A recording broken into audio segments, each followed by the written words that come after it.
Thank you all for coming tonight. I'd like to call to order the September 19th, 2018 Select Board meeting. I don't know of any changes to the agenda. Announcements, Libby?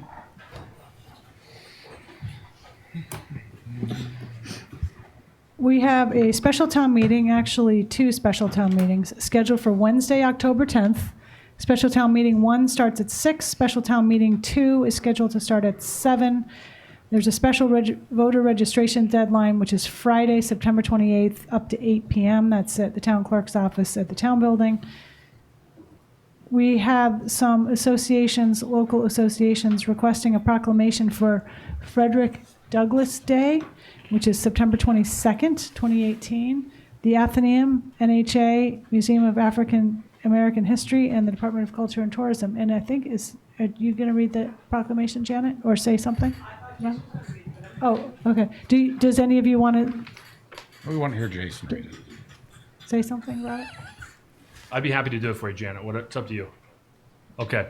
I'm actually excited to read this because I think this is pretty cool that he gave his first speech as a free man here on Nantucket. Could have chose anywhere. Whereas Frederick Douglass, the abolitionist, orator, writer, and statesman, was born in 1818, and whereas he gave his first public speech to an integrated audience at the Nantucket Anti-Slavery Convention on August 11, 1841, and launched his career onto the world stage.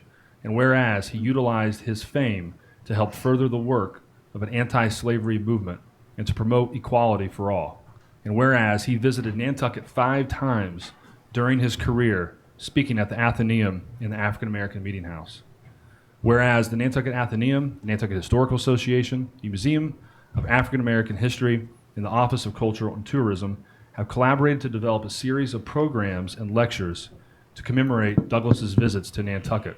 And so, now therefore, be it resolved that the Nantucket Select Board does hereby proclaim September 22nd, 2018 as Frederick Douglass Day on Nantucket in honor of his 200th birthday and his historic visit to Nantucket, and calls upon all citizens of Nantucket to acquaint themselves with this important person and participant in the programs that commemorate Frederick Douglass and his work on Nantucket. Thank you. Yes.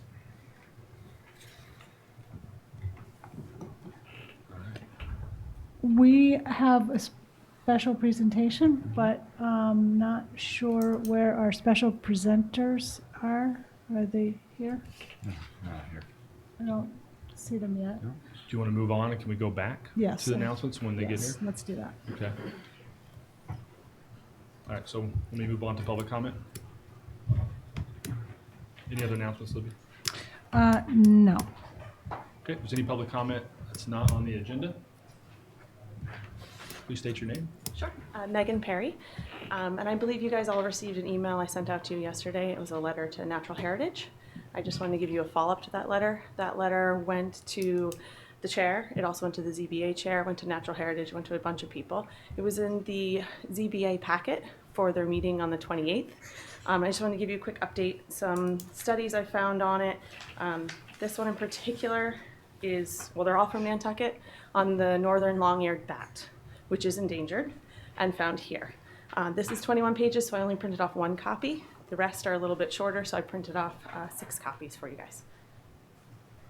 The update that I have on that, I've been working with some colleagues of mine, and we've done some acoustic studies to find them here in the area. So we do have some scientific data that they're here, and I would encourage you to reach out to the Endangered Species Director and ask them to take some action, because Natural Heritage has not taken action. So that's kind of my plea to the board. If you guys could please do that, greatly appreciate it. Okay. Thank you, Megan. Any other comment here tonight that's not on the agenda? Okay.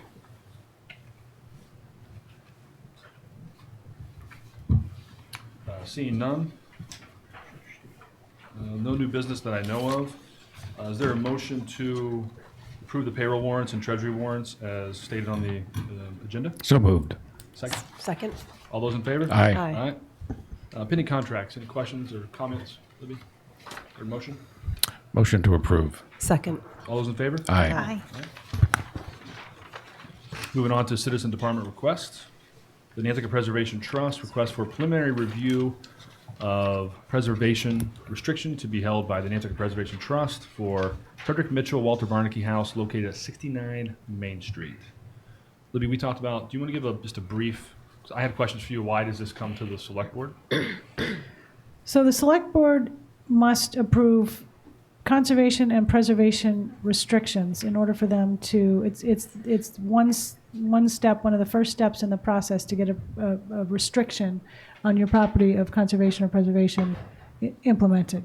And in 2011, the board adopted a policy that prior to a formal presentation or legal review, prior to the town undertaking a legal review of a proposed restriction, the board would get a preliminary presentation about it so they can ensure that they're comfortable with the public benefit that it would provide, and then generally it is approved to move ahead to town council for a legal review, and then it will come back to you for formal approval.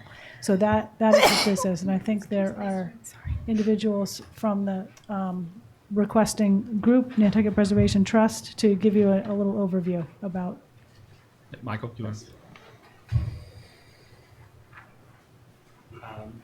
I'll be happy to answer any questions you have about the restriction. I know you have it in your packet. The house is a really important house to Nantucket. It was probably one of the first brick houses built on Main Street. Actually, one of the first brick houses built in town in the early 1800s. Just to clarify where it is, it's the first house just beyond the Bank of America, has a big garden also. And so the preservation restriction would be for the exterior of the house, the garden, and some interior features. Any questions for Michael? Comments? Okay, thank you. comments. We need to vote for, I think you just give a consensus that it can move ahead to town council for legal review. okay. I think it's worthy. Yeah, Cool. that's great. So, you have consensus? Yeah. Everybody shaking their head. Okay, I think we're going to go back to announcements. Yes. So we have our legislative delegation here, Senator Sear and Representative Fernandez. And first off, I think that we have a special citation that they are going to present to an individual. And I think what we would like to do is our usual way of the board members and myself come up front. And if you two and the individual perhaps could come down on maybe this side, you could present over here, and then we're something of a receiving line. Okay. And you're going to give the bio on the individual. It's very simple. And I would say try to speak into the mic. Sure. Well, sorry we're a little late. We got caught up at a chamber meeting. Great to be back on island. Thank you guys for having us, and look forward to chatting about any issues. Oh, there's the agenda right there. Looking forward to chatting about those issues. But before we do that, we really want to take this time to recognize the captain with us this evening, who served Nantucket for 32 years, or served on the steamship for over 32 years, making the trek back and forth. All islanders are incredibly reliant on that service. You really supply the lifeline for Nantucketers, and it really helped us out too. It makes it a lot easier. So thank you so much for your dedicated service to the island community. And we both have State House citations here for your leadership on the steamship. And this one's from the House of Representatives in recognition of your dedicated service as captain for the Steamship Authority and tireless efforts in guiding Nantucketers home for the past 32 years. And I think it's worth noting this is from the Massachusetts legislature. It's signed by the Speaker of the House and myself, and Julian has one from the Senate as well. And I think it's worth recognizing that in Massachusetts, we have the longest serving legislature, the longest serving democracy in world history. So this will forever be enshrined in the State House. And it's just an honor to be here today to present it to you, and thank you for your service. Thank you. Thank you so much.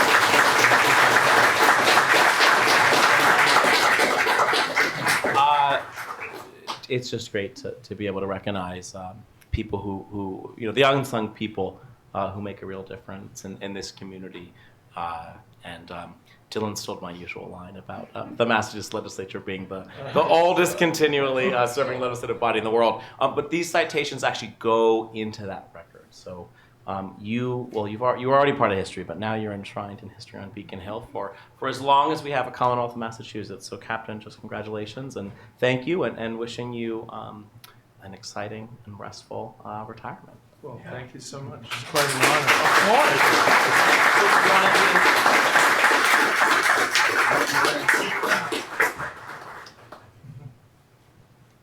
Do a picture with everyone? Yeah. Yeah. Yeah.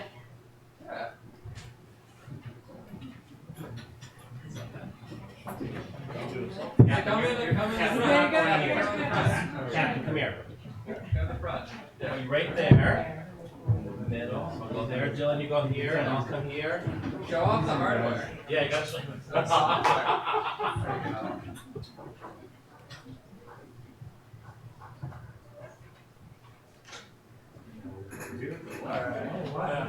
Okay, Tom, we got Tom here. Awesome. Thank you. All right, thanks, guys. Can we bring up a table? Are we addressing? Yes. Okay.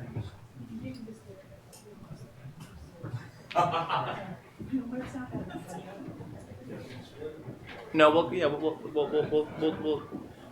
we're on a road show today, so we can go every other. Do you want to start?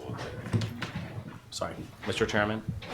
Thank you for being here. It's, Thank you. Something we've been talking about for a while to get you guys to come every twice a year, every quarter, just to kind of give us an update of everything you're doing in the state. Well, thank you. And I think Dylan and I will, as we do in all of our work, we'll really tag team this. We were actually just over at a Nantucket Chamber event, and earlier today we're participating in a behavioral task force meeting. Now that we're at the end of the legislative session, we've also been wanting to take stock of what we've been able to deliver for the island, and we feel that that's been significant. So we've been able to provide over $1.8 million in local funding priorities for the island of Nantucket, including $200,000 to the town for coastal resiliency planning in a changing environment. That is critical. We've both continued to secure ongoing funding for off-island medical transportation, which really is a significant challenge for islanders receiving medical care, over $150,000 for that. Shellfish propagation, which Dylan's led in the House. How much is coming? 100. So it's a total of 350 for Barnstable, Dukes, and Nantucket counties. But they don't split that up by population size, they split that up by county. So you guys get a third of that. I think that's 116-ish, if I'm math right now is semi-correct. So around there. Yep. So over 100 grand in shellfish propagation. In an economic development bond bill that was passed in the legislature, $1.2 million is authorized for Nantucket for repairs to the pier. An additional $300,000 to the Dreamland Foundation for ongoing design and expansion there. Another issue we've heard extensively from constituents concerning the squid fishery south of the island and the use of small mesh nets, which have been pretty problematic. We filed legislation on that. We're not able to get much traction, but I actually filed an earmark in the budget for $20,000 mandating that the Division of Marine Fisheries study that fishery, and particularly the bycatch. So we're hoping that this is going to give us some good data to address that more broadly related to island-specific issues that have been of real importance. Worked very closely with the Nantucket Chamber and their executive director, David Martin, on changing how the state allocates tourism funding. Sort of regret, we got a $41 billion state budget. Only $10 million of that is for tourism promotion, which is a pretty paltry sum given how critical tourism is to this island, to all the communities we represent. But we changed the funding formula to make sure that they get those dollars up front so they can actually do some real planning around tourism promotion. We'll continue to work on that. In the budget that came out, there's a sheriff's funding commission. We made sure that there's a carve out and that the needs of the sheriff here on Island and also on Martha's Vineyard are looked at distinctly for geographic isolation. I just well, it's on sheriff's. Yes. The governor cut Nantucket sheriff's budget by $100,000, and then the legislature overrode him on that piece and restored the $100,000 for Jim. Yeah, we always like to make sure we're looking out for Jim. Actually, in the FY19 budget, there's some really significant investments in education. Over $4.9 billion. It's the highest level of funding we've ever had. Highest level, we're at 75% reimbursement for special ed costs. There's also a new rural aid school formula that was led by Adam Hines and my colleague from the Berkshires and the Berkshire delegation in the House, but that Dylan and I supported. That's going to mean more money for Nantucket schools as well. And then there's a significant investment in regional transit authorities, which will benefit the island here. An unprecedented level of substance misuse and prevention work. And then we were also able to secure municipal. If you talk to your police chief and police chiefs across the Commonwealth, a real priority for police chiefs have been trying to find a stable revenue stream for municipal police training. I led the effort in the House. Dylan teamed up with it, I led it on the Senate. He's in the House. We were able to get this passed. It's going to mean over $10 million in municipal police training every year. So when your police department has new recruits, that training will now be paid for by the state. So it's really a savings there. What did I leave out as far as state accomplishments? Well, there's, you went through a lot of them. And I just want to echo on the police training piece. This is something that's been a priority for the police chiefs for, going on like 2 decades now. And Julian led the charge in the Senate, was the first to get it passed. And then the House really followed on his leadership. So it's just amazing work. There was $50,000 for mental health and substance misuse on the island. I think a portion of that's already been released. And that's split over 2 fiscal years. And so we re-upped it this year again. And that's, to support a lot of the efforts here. We came earlier from a behavioral task force meeting, so kind of engaging the public health and mental health agencies on the mental health issues here, in particular. Issues of suicide on island is something that we worked on as well. There's a couple other island-specific pieces. One I see, it's mentioned up there, marijuana law changes. We got an amendment into the marijuana bill for Martha's Vineyard and Nantucket. It's really rare to have any sort of kind of town carve out in a statewide piece of legislation, but we got a piece particular for Nantucket that the Cannabis Control Commission has to issue special regulations for Nantucket and Martha's Vineyard because of the unique geography of the islands and the kind of implications around transporting a product that's still illegal on the federal levels through federal federal air and water that is partially regulated by the federal government as well. So that's another piece. And maybe we can remember some other stuff as we're going home on. rules. Oh boy. Okay. We want to get in the home rules now. Well, no, yeah. wait. So how much time do you have? I represent 9 communities.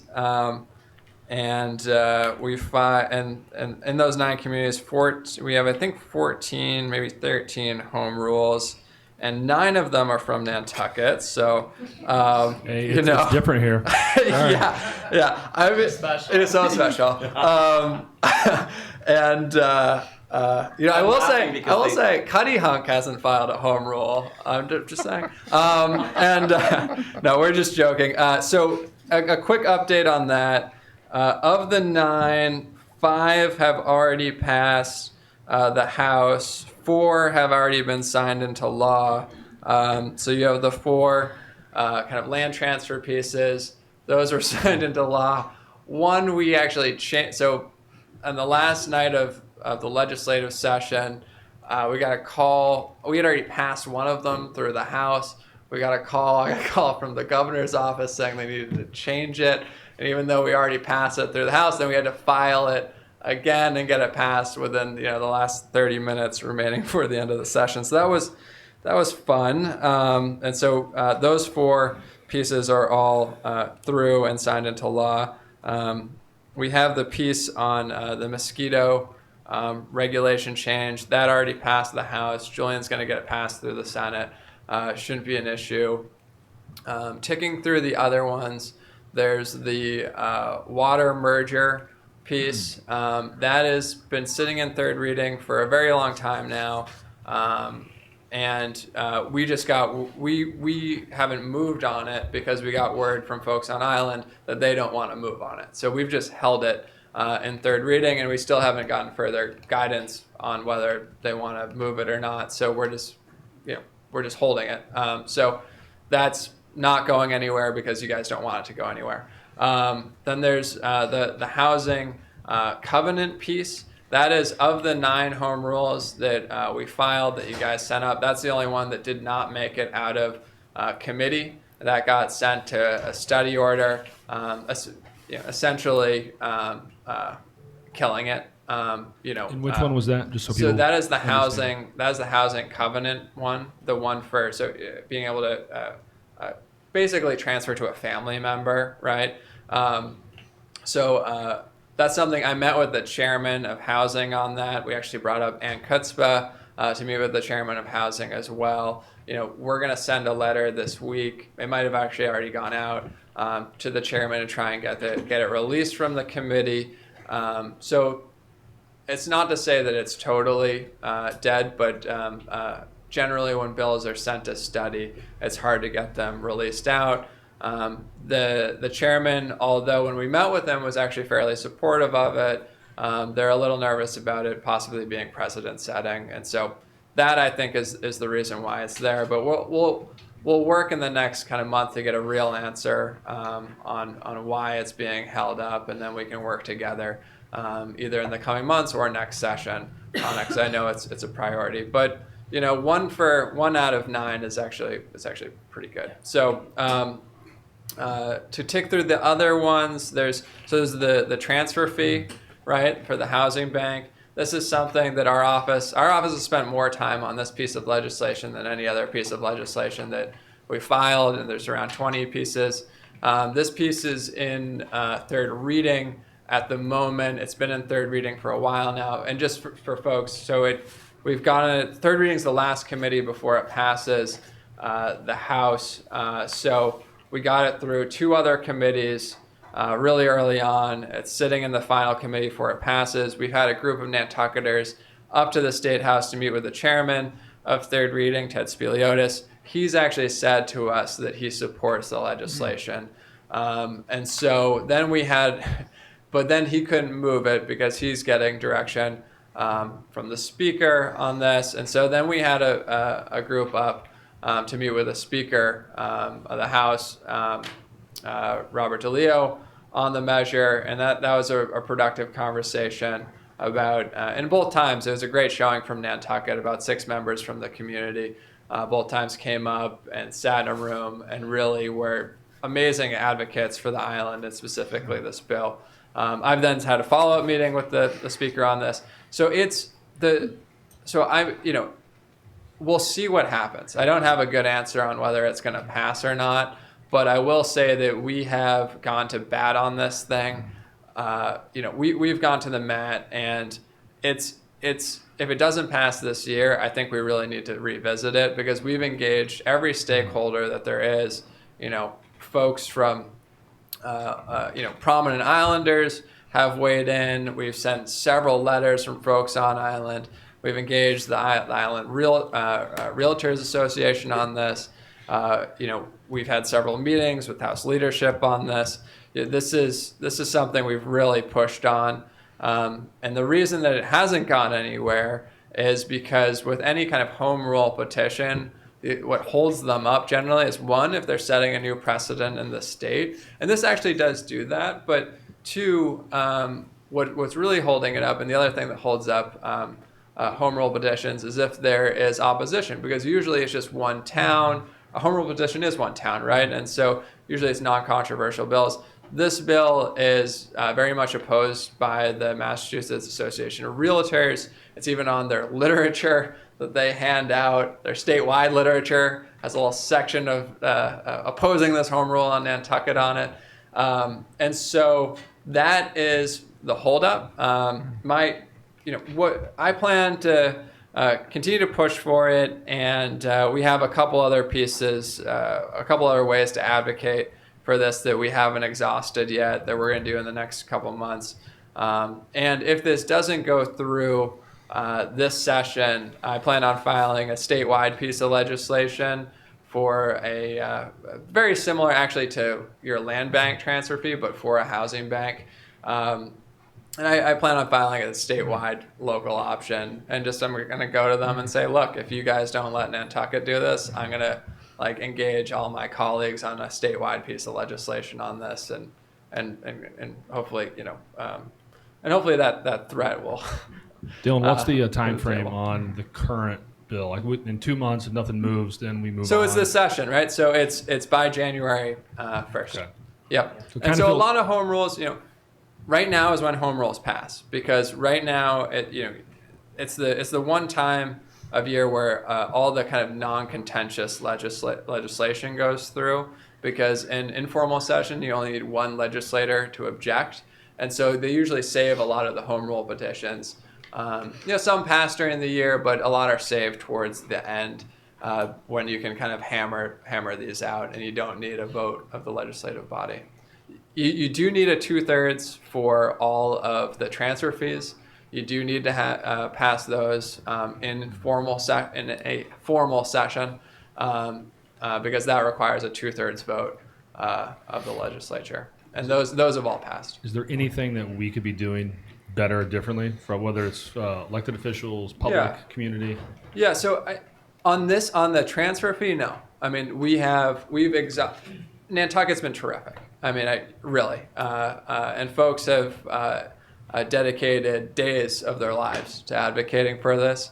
And so if we think of something, we'll absolutely reach out and ask. But you guys have been terrific, and I'm hopeful. But on that point, in the next couple of months, we're going to be discussing articles to go on the annual town meeting. One is the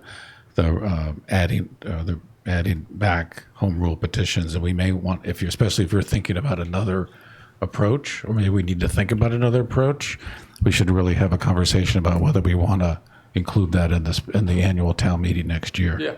I would love to talk with you guys. Yeah. The home rules being proposed. I think that would be helpful. It's helpful for us. It's almost like what could pass when we've tried this for a few years. And and so I think if it doesn't go this year, you guys have been sending this up for maybe close to a decade, right? And or iterations of it for a very long time.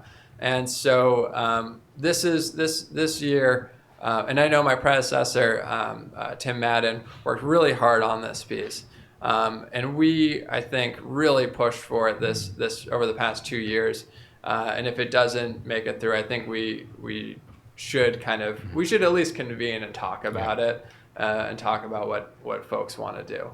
And look, I'm happy to keep filing it as long as you guys keep electing me. But I think it's worth a conversation to just chat about maybe revisiting some of the language. The only other piece that I'll mention, just to round out the home rule petitions, is the membership change to the Nantucket Planning and Economic Development Commission. That has already made it through 2 committees as well, and is sitting in 3rd reading. So this is pretty non-controversial. I don't really see a problem with it. Yeah. I think on the housing bank, and Dylan and his team have been so dogged and persistent in this. This bill, just from my perspective, has gone a heck of a lot further than I imagined it going. And so Dylan really should be applauded to the House is, I think, the barrier here, or we have to get it out of the House for it to come to the Senate. Hence why Dylan's giving the update on the home rules. He has to do all the hard work first. I do think, though, that, and how I've been talking about this on the Hill, is, the Nantucket Housing Land Bank bill, this isn't the only strategy that the town is pursuing. Right. And I think really making the argument that this is part of the solution. I think that, and it's just a good segue and transition actually into talking about short-term rental legislation. Some conversation in other towns I represent, actually in my hometown of Truro, they're significantly talking about bringing something to their fall town meeting about actually dedicating 2% of their local option that is likely to come with a home rule with this. That's going to come with expansion of short-term rentals, and dedicating 2% of that to housing. So I think that what is most helpful in the argument we've been trying to make on the Hill is like, look, this isn't, we need this transfer fee. We're going to need some sort of direct appropriations from the town. We're going to need, other sort of pieces as well. And because the need is so significant. So I think that's just something that I'm hearing and to keep in mind. So related to a long-term desire, and speaking of home rules, you folks have passed expansion of short-term rentals several times at town meetings. So too have several other communities that I represent across the Cape and Islands district. And I think really thanks to that persistence, right? This is an issue that, our colleague Sarah Peak, who's now in her going into her 11th term in the legislature, or not 11th year or 12th year in the legislature, not 11th term. She's been sort of working for over a decade there because of the persistence of towns like Nantucket and the Cape and Islands delegation, and also because of how Airbnb and other platforms have now been interacting with the real estate market in Boston. You had the Boston delegation as well concerned about this. So both the House and the Senate passed bills this last session.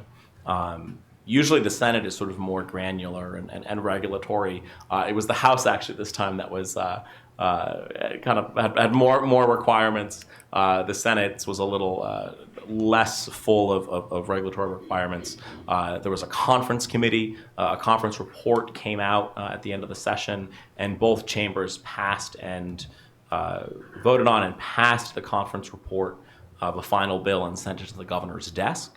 That includes 5% state across the board occupancy. So whether you're a hotel, a motel, Airbnb, or a short-term rental, any rental of 30 days or less is taxed. They also add, included in that is a local option, just like we have under the existing motel and hotel occupancy. Towns can opt to have 2%, 4%, or up to 6%. That's there as well. Also included in this is a registry where publicly accessible information is online and information that consumers can look up as it relates to where these rentals are. There are some criteria for inspections and town-related action, and there's also a requirement for a certain level of homeowners insurance and a certain level of liability insurance, which I think could impact some renters. The other piece in this, and where my office and I have focused on extensively, is using this bill as a vehicle to meaningfully address the wastewater challenges that we face. Yes, here on Nantucket, on Martha's Vineyard, and particularly on Cape Cod. The 15 Cape Cod towns are under court-ordered action and a court-sanctioned agreement, which is called the 208 plan, which is a $4 billion plan to clean up estuaries and embayments across the 15 towns on Cape Cod, approved by US EPA, approved by Governor Baker and Mass DEP, and also a party to this is the Conservation Law Foundation that brought the suit. So with this $4 billion problem we have on Cape Cod, the state had committed $1 billion for that they were going to put $1 billion towards this $4 billion problem. And our job as legislators, which a big chunk of that is as appropriators, you think, where the heck am I going to get $1 billion, right? This isn't an earmark you can insert into a budget. $1 billion is about the size of the bond authorizations we do for various on various areas. So we led a process with the entire Cape and Islands delegation, including local chambers, environmental groups, and municipal leaders, and a whole iterative process to come up with what is now a Cape and Islands Water Protection Fund. The goal of the fund was to create a repository where we could generate monies through room occupancy and potentially other future federal sources that the state couldn't and the legislature couldn't sort of stick our sticky fingers into and redirect that money at a later date, not wanting to create a new bureaucracy, not wanting to create an MWA for Cape Cod and the islands. And so we came up on this fund, which is a subset of the existing state revolving loan fund program administered by the Treasurer's Office and in consultation with DEP that I think you folks are probably well familiar with and that you've worked with all the time. So this is a subset fund. It's funded by a 2.75% additional fee surcharge on all occupancy on Nantucket, Martha's Vineyard, and Cape Cod. And so that goes into a set-aside fund. The fund is additive for existing SRF resources, so they can't take away the existing resources that we get. It uses the same criteria as SRF, right? So we're using a very numbers-based sort of as a depoliticized, decision-making around projects.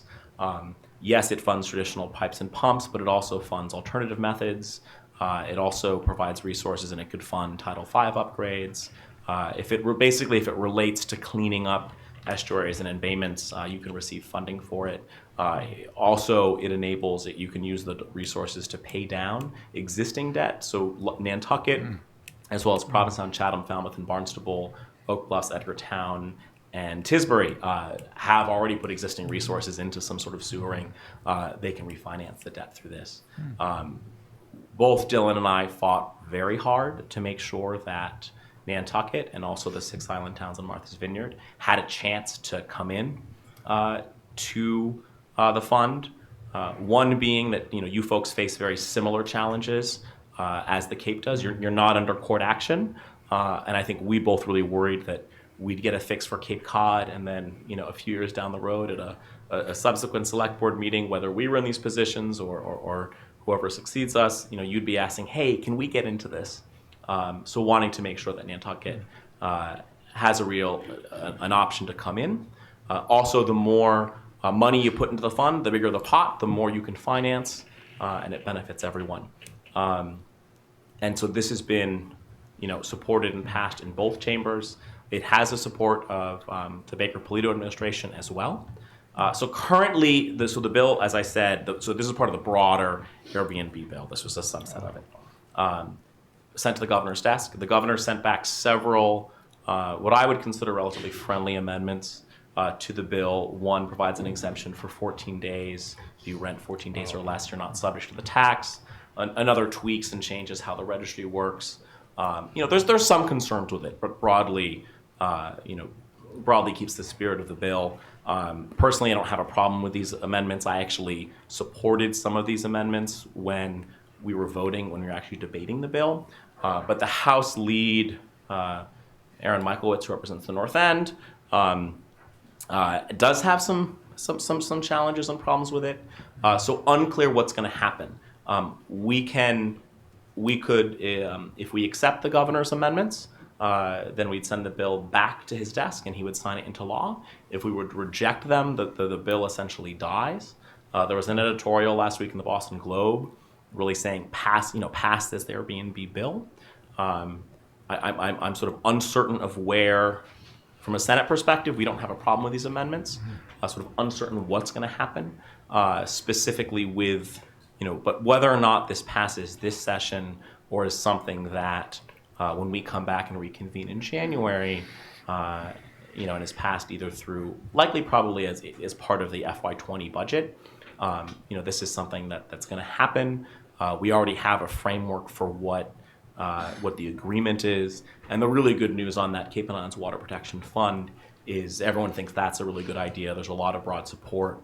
Thank you to members of the board and to Libby and the town staff who really provided some very helpful feedback on that. So this is going to happen. I think more likely than not, because we're getting into, this, had the bill been signed into law immediately, it would have gone into effect in January 2019.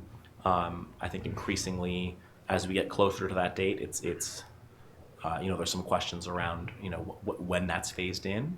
But I think broadly, this is something that's going to come and going to happen. So whether it's starting in 2019 or then in 2020, we will have this. For Nantucket, that means just on the home rule alone, on the local option alone at 6, and I believe you're at 6% now. I would hazard a guess that you're going to see a doubling of that resources, even more. I mean, you have significant, every home that's rented for $5, $10, whatever $1,000 a week in the summer is going to be subject to that local option. And so I think, would encourage you folks to think about, where those resources will be applied to. Dawn, did you have a question? We've already talked about trying to slate that money specifically towards housing and infrastructure that's necessary to provide the services for the vacationing population. Yeah, yeah. And I was just going to say that I really thought that the governor's changes were appropriate, and I hope that it will get passed if that helps at all. There have been a lot of questions about the implementation, though. But so it would be leases written after January 1st, 19, or potentially. So currently, as the bill's written, leases that are signed and executed before November 1st, 2018 are not subject to the tax. We're getting pretty close to that date. Yeah. So I don't exactly know. I think it's less likely than more likely that the House accepts this. What I just sort of don't get is, I'm like, accept the amendment, and if you want to come back and change it, we come in January and we have 2/3 majorities. I mean, we can essentially dictate what we want. Not sure if that's going to happen. I think from the town planning perspective, uncertain when those dollars are going to start flowing, but I think it is really prudent to really think about, this is going to be significant dollars for Nantucket, and actually for all the communities. The 9 communities still represents the 20 I do. It's probably going to be the most substantial form of state aid in an effect that's going to come. Dollars that are raised in your community come right back to your community with no strings attached. That is very, very significant. It's probably going to be the largest sum we'll see of that for quite some time. So that is the 6%, right? The local option. That's the 6% local option. The 2.75 that's going into the bigger fund. How does that get allocated? So that's allocated through first and foremost, the existing SRF criteria that exist. So projects are scored just like they're scored now. And then there's a management board that every single town has a seat on that is tasked with equitable distribution of the funds. In a prior iteration of the bill, we actually said, every town, $1 in, Nantucket at least has to get back the money that's raised on Nantucket for the project. That doesn't, as legal counsel may know, that doesn't work legally. That's kind of considered a Ponzi scheme. So we structured this management board whose primary responsibility is to ensure equitable distribution. Given that all the towns are going to have an interest in this, we're hopeful that that won't be too much of an issue. Every town has an equal vote on the board, and so if you just politically, if you add up, if the 6 Martha's Vineyard towns come in, Nantucket, and then I would argue, the 4 or 5 Outer Cape towns, which really have much more of an interest and align with the challenges that you folks have, than on the Mid Cape, you would actually have a majority of the board. So we should start making friends. Yeah, or they should start making friends with you, because I think Nantucket will certainly be up there, along with probably Chatham, Provincetown, and Barnstable for the largest generator of those resources. Mm-hmm. Okay. So that's that. We talked about the housing bank, marijuana. Was there anything specific about marijuana law changes? Julie, yep. Sorry, Great. just skip back for 1 second. You mentioned something about with the one of the amendments being bumping the occupancy time back up to 90 days. That there would be some sort of wording protecting seasonal workers? So that's a concern that one of the small concerns we do have with the governor's amendment. I mean, my preference would be to to accept it and then go back and fix. Okay. Because there is a concern with seasonal workers and not wanting to, not wanting to adversely impact them. Yeah. We see a lot of that. Do you have wording in mind, or if it did come back as a future possible amendment? I think we would make sure to clearly exempt any housing related to seasonal employment activities. I believe, I believe the language is written refers to housing provided by employers for seasonal workforce. Not all seasonal workers are housed in housing that's provided by their employers. So I think we need something a little more flexible and expansive. But Sarah Peak who actually was on the conference committee, Sarah Peak's the state representative from the Outer Cape, and is in leadership actually in the House. She's looking very closely at that to make sure we don't see an adverse impact there. And often with these larger bills, we often have to go back and make smaller technical fixes, and this is what would be considered a small technical fix. I mean, not small, but I don't mean insignificant, but something we can fix in a technical manner. I wouldn't be that worried about the 90-day period because most people require, if you're renting to summer employment, it's 120-day Yeah, season. the season's a lot. Yeah, they want 4 or 5 months. 90 days. I think most of them are well over 90. If you're renting a house, they're not going to rent it to you just for a short period. And the other thing is the 14 days. That mimics I don't know if people know that the federal exemption, which some people take take advantage of it. Shall we say? They rent their houses for 14 days for a ton of money to various companies that their friends own, and et cetera, et cetera. It's a way to bring money, it's a way to bring tax-free money in, which is pretty interesting. Yeah. But, so that's why that's probably not going very far. Good question. So then on, Well, I just add, and Julian chime in. worked Sorry. really hard on this and just was amazing in getting it through the Senate really early on.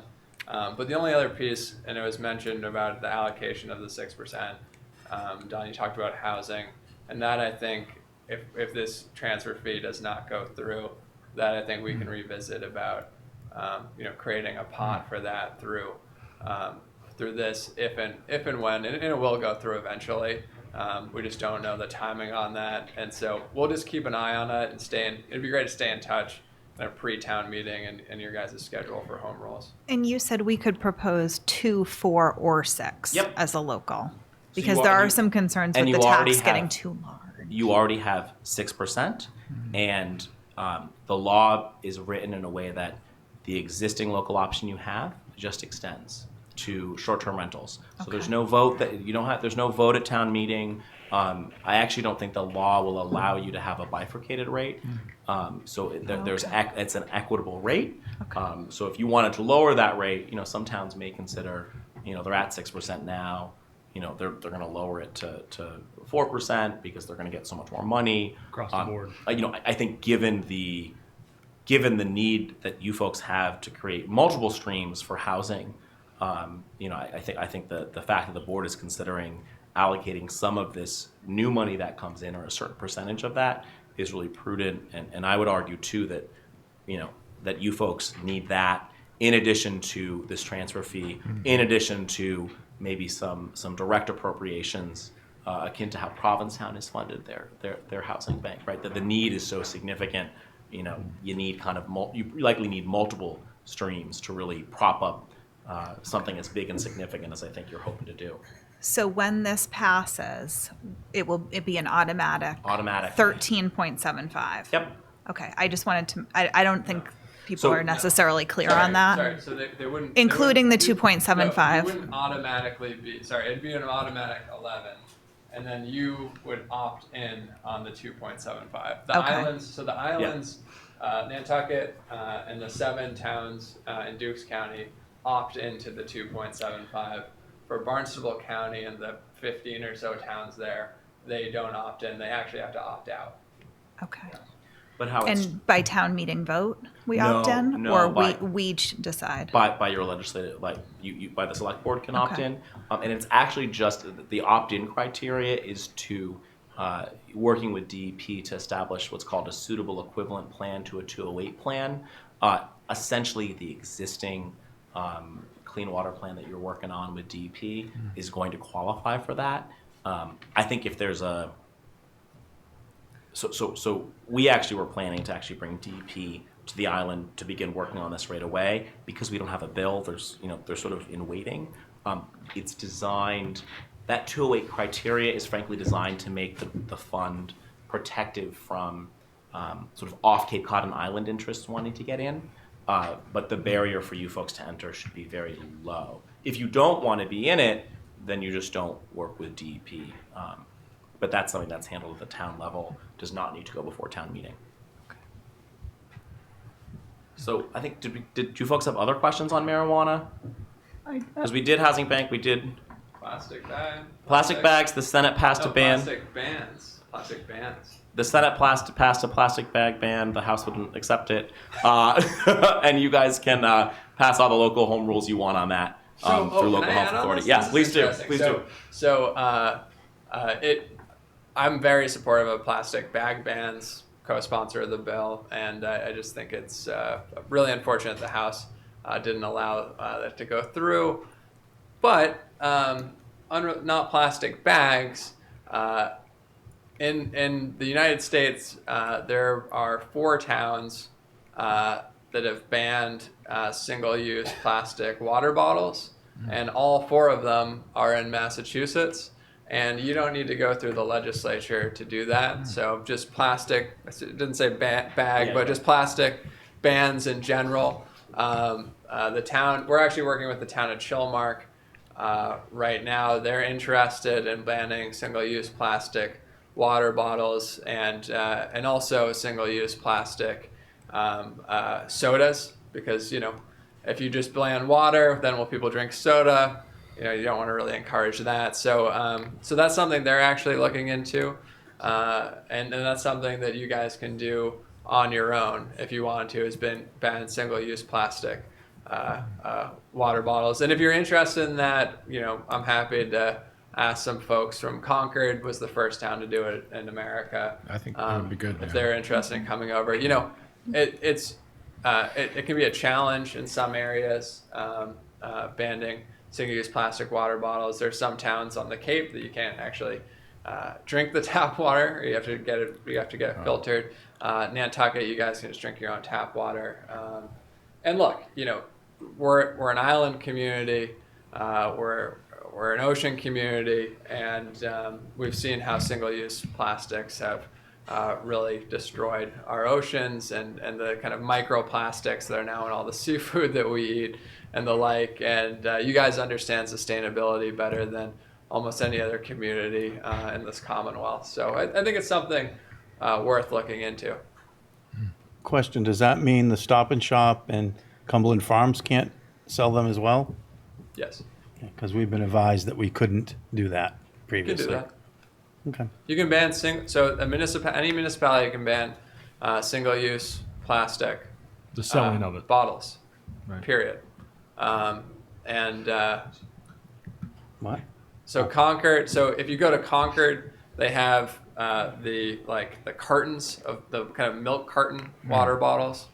And do you realize those are really bad unless you have a facility that breaks Yeah. them into 3 different pieces? Yeah, and sure. And the inside They're liner actually worse is than the actually others. plastic. I understand. But look, that's, and you could probably ban that too if you wanted. You would have to. That's sort of. But Matt, to that point too, we don't have either of those facilities. So That's my might as point. So well. it's sort of greenwashing, because I bought a whole pallet thinking I was doing the right thing. And then when I actually looked into it, I realized it was actually worse than the water bottles, because the water bottles could be, Right. be. So one of the things Concord, So it's interesting. and those are actually rare to find in Concord, but one of the things Concord has done is and again, this is all on the local level, this isn't state level, but one of the things that, that if a town was going to do it, what they should pursue is not only the ban, but also a campaign around how great Nantucket water is, right? And so you could do a branding Nantucket water campaign and get people, a campaign about having everyone carry their own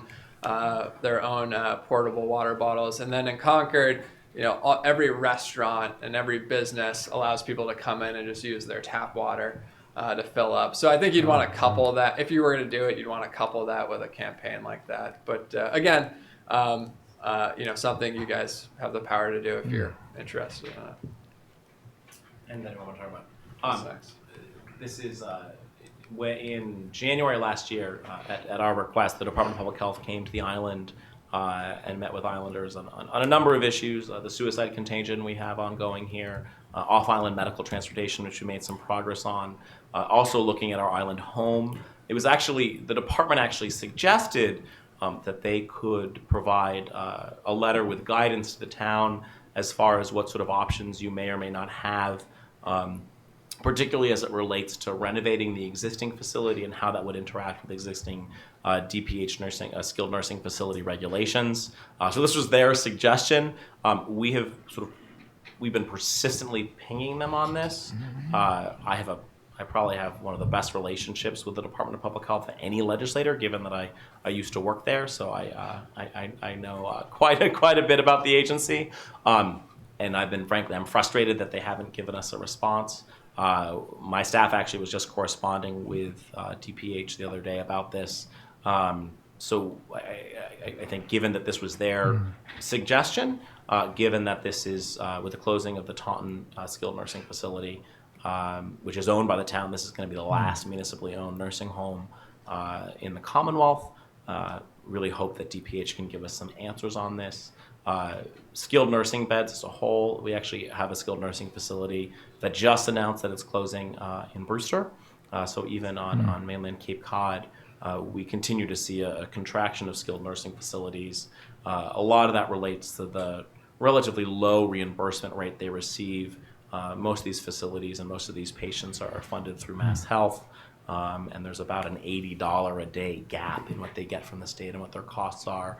I'm not telling you anything you don't know. I'm sure. We have a little bigger gap than that. So. you folks would probably love to only have an $80 gap. Yeah. So we're going to keep on this persistently because I think that guidance from DPH I think would be helpful to the town, just in looking at what your options can be with the site. Do you have any speculated why it's taken over a year?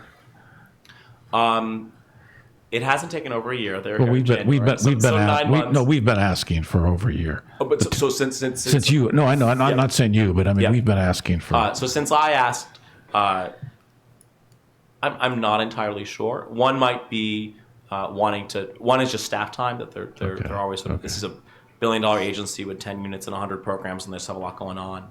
I think too that they want to be really careful about absolutely what they put in writing and what's in precedent. But they offered this, so and I don't know if they were a little too generous in offering it, but they offered it, and so we'll make sure you get an answer on that. I mean, if I need to be, if I need because we had my recollection, we had a telephone conversation with someone there, and they didn't want to put it into writing, so.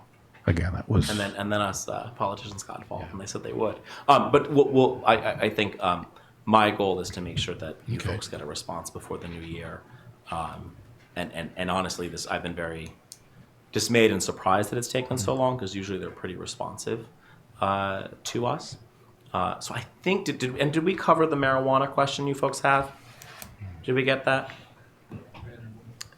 No, I think so. I think we were just asking if there were any updates in the works that hadn't come out yet that you might know about. No, I mean we haven't revisited the law, and the Cannabis Control Commission is still kind of issuing licenses. They're behind. They're not as behind as they were. I mean, well, they're a new agency, but it's certainly quicker than what happened with medical, which we weren't around for. But I think we can all agree it was a total disaster. So they're moving along. They're moving more slowly than folks would like. We all thought that retail would open up sometime this summer, but now it's looking like it's going to be here this fall. There's no real legislative update there. The law hasn't changed in the past over a year now, and I don't anticipate any tweaks moving forward. There's been some complaints about the Cannabis Control Commission not cracking down on towns' community agreements with dispensaries in their towns, because some towns are really going kind of overboard in what they're asking from these dispensaries in terms of kind of financial support and the community agreements. The Cannabis Control Commission has said that they are not going to kind of come in and slap the wrist of towns. So you know, that's kind of the latest Yes, for update more. there. But no changes. But if anything changes, you know, we'll let you know if any pieces come up. I see So- there's a When you mentioned the transportation carve-out, there's another aspect of it. The Board of Health here is really concerned about I don't know if it's an exemption, but the carve-out that was given to facilities here for testing, because there's no local testing lab, they'll be able to do their own, and they're not testing for certain things that we think are important. So would this carve out or allow the transportation of the product back to a testing lab? no, the carve out allowed them to test on island, because that was Well, no, but they're not going to have the level of a laboratory here they're going to have in a central location, because you can't. It's just there's not enough. right. So what the Cannabis Control Commission did was, it's my understanding that they gave them No, I this understand. carve out, Right. and you're saying, can We're we sa- not have the carve out? No, I'm not saying that. Yeah. All I'm saying is that the inability to transport the product from here to a mainland testing site doesn't allow the testing for a number of elements and metals and certain that we have concerns about. And you mentioned that. I thought you mentioned you're thinking about, addressing the transportation because of the federal waters and air that Right. might have a. So yeah, no, I totally hear you. And if there's something that if you want us to engage the Cannabis Control Commission on asking them to, send testers out here or something like that, we're happy to work with you on Okay, that. okay. But the carve out that you're talking about, I'm talking about a different car. Yeah. No. So Yeah. they're allowed to do that. No, I know that. Because of the transportation carve Right. out, right? And so that's because you guys are not going to have the industry here to scale Right, to support a testing facility. And so how do you have an industry here, because you need the testing? Right. And so that carve out is actually to allow for testing on island.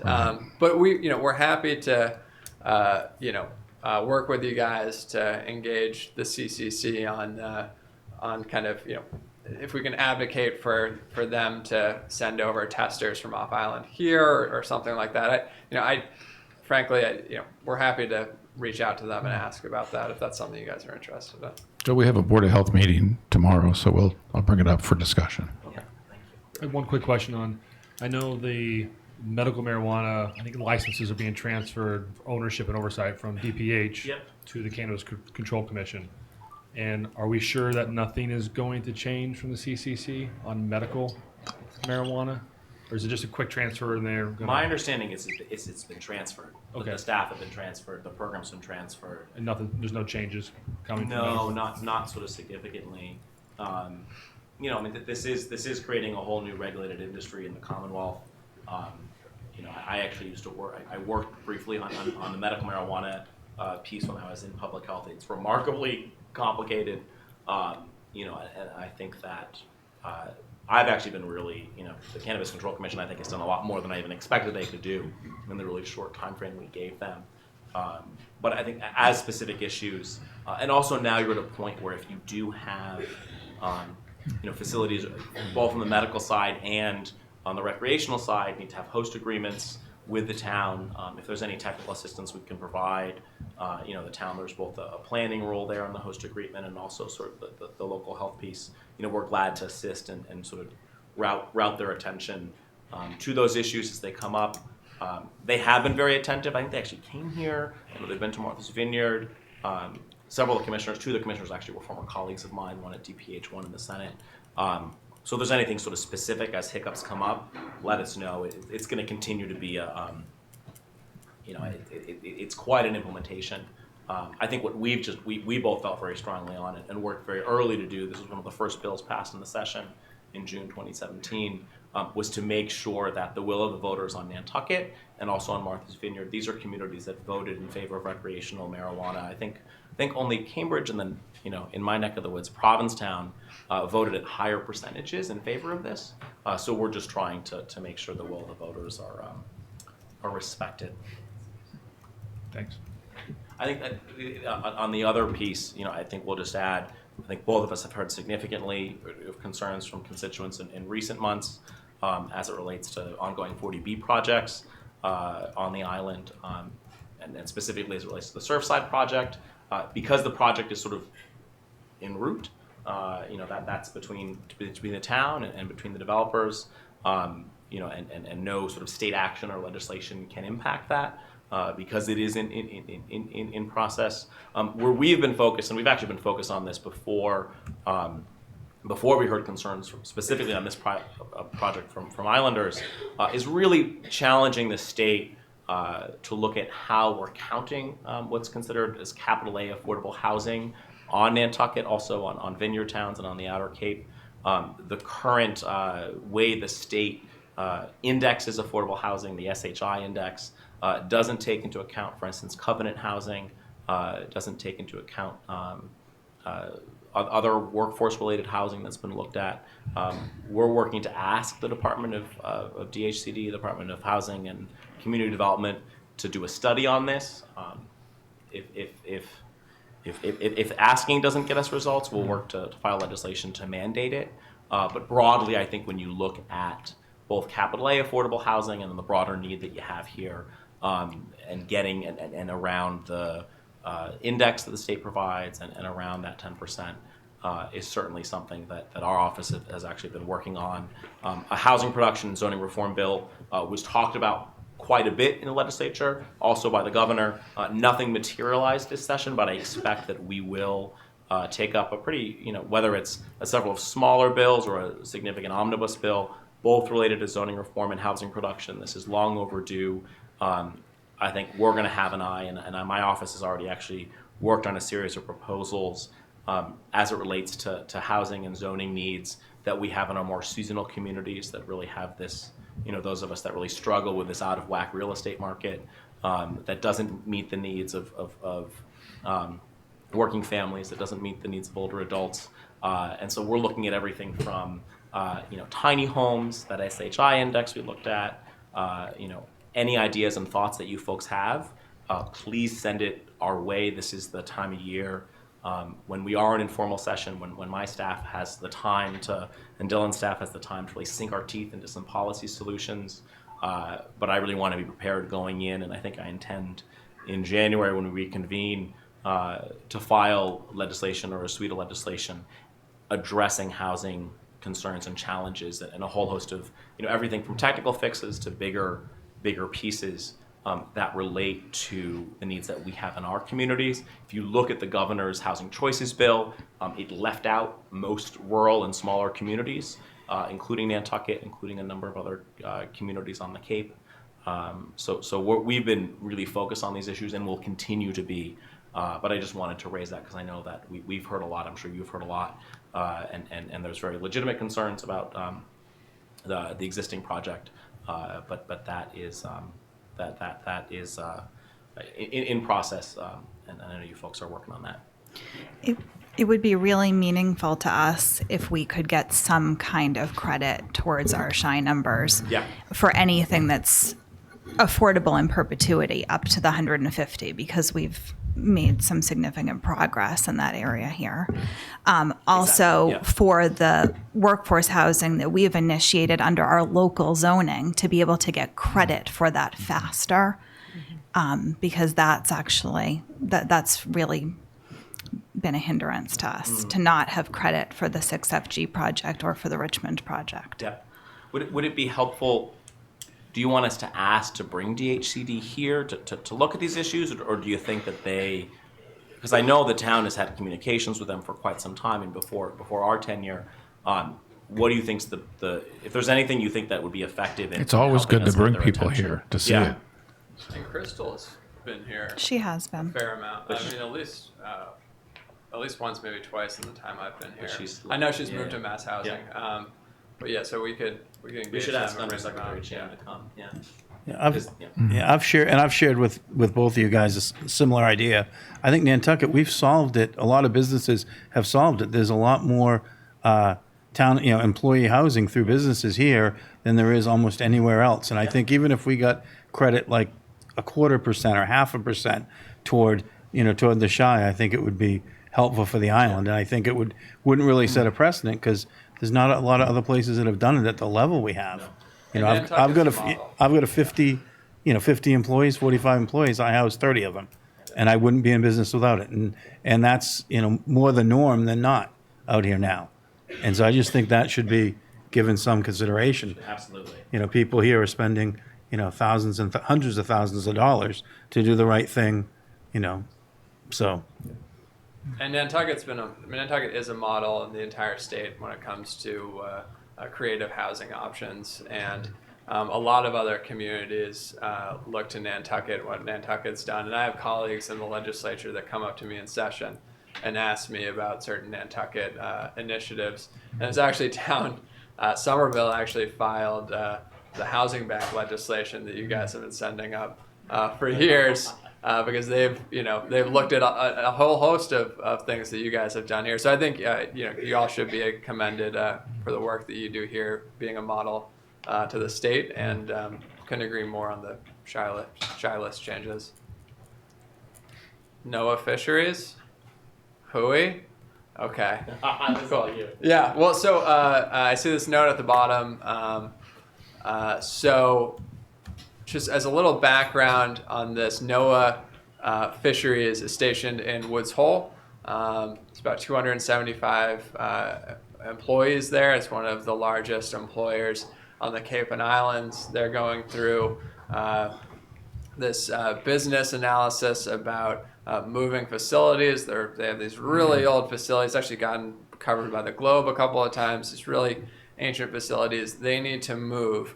And it is very likely that they'll remain on Cape, but them moving has opened them up to folks from elsewhere wanting to grab them and take them. And back, I think it was 6-7 years ago, there was this large research vessel called the Bigelow, and Senator Reed from Rhode Island snatched that from Woods Hole and moved it to Rhode Island. And so this letter, which I wrote, is to all our federal delegation, and it's to the new Secretary of NOAA, who was appointed about 6 months ago. It's signed by every chamber of commerce in the region, including Nantucket. Signed by the Selectmen's, the kind of Cape and Island Selectmen Association. All the large institutions in Woods Hole Oceanographic, MBL, literally the world's largest ocean research institutions, about keeping one of the largest employers in our broader Cape and Islands region there. And it would be wonderful. This doesn't impact Nantucket as much as other areas, but NOAA Fisheries has come out here a fair amount, right? And that's and part of that is their proximity to being here, and they're really easy for folks on island to engage with, and that's because they're right on the Cape. And so keeping them here is really important. I also just think it's important, and we do this at the State House, every day, because there's 8 of us who represent the Cape and Islands, and half of us are only 3 of us are Dems and 5 of us are Republicans, but we work really closely together on every single Cape and Island issue, regardless of party affiliation, because 90% of issues impacting our local communities are not partisan. And we work really hard as a tight-knit group to advocate for the entire Cape and Islands, even if things are outside of our district or our local communities, because there's like 45 reps from Boston alone, right? So we really need to hang tight together as a region. And so, it would be great if you guys, could either I think you've actually already signed on to this letter, or at least I've put you on it, because the Cayman Islands Select Board Association signed on, and so Ed McManus said you could list, all the towns. But he mentioned about each town doing a separate letter. If that's something you'd like to do, it certainly couldn't hurt, and I'd be happy to send language for that if Ed hasn't already sent that out. It's just a little background there. And just to quickly add, so Rita and I went to the Cape Cod Selectmen's Association meeting last week. Julian was there giving the update about the short-term rental tax bill, and this item came up, and the association voted to send a group letter, and then Ed, I think, did say he was going to send around a draft letter. I don't think I've seen it yet, but... I can send it, because they're just sending my okay. letter. Yeah, I can send it to you guys. I'll send it to you, Libby. And just to add to that, there were quite a few other select board members that were really asking for support on this and talking about how important it is for the communities in Woods Hole. So I would be very much in favor of signing that as a board. And it was amazing to see you folks in East Town. That was real dedication. And we really should think about hosting, doing a meeting here, and we can guild. I'd be glad to guild the towns and the other select boards I represent on the mainland to come over. So please, glad to be enlisted in that effort. There's been a couple requests for that. So Do we need a motion for that letter, or is it just going to be done? I think by consensus, if you all just generally agree, that'd be great. Any other questions or comments from the board or from representatives? Well, just thank you Thank you for very much. the tremendous partnership. I mean, so many of the issues that we tackle on Beacon Hill are implemented, at the local level, and as you folks know, and as Dylan well knows through all the home rule work, so much of the wonderful things you're trying to do by the structure of how the Massachusetts Constitution works passes through Beacon Hill. So just really are, I think both of us are really grateful for the partnership and also the real support and help you provide our staffs. Actually, both Pat Johnson from my office, who's my chief of staff, and Tom Dixon from Dylan's staff is here tonight, and really grateful for all that you do and the work and the collaboration you have with them. thank you both. Very well said. I'll just echo that and just say it's an honor to represent Nantucket. I love it here. I love this community. You've been incredibly welcoming, and you guys have been terrific to partner with on a whole host of issues. The entire select board's been incredibly responsive and just wonderful to work with. And so looking forward to continued partnership.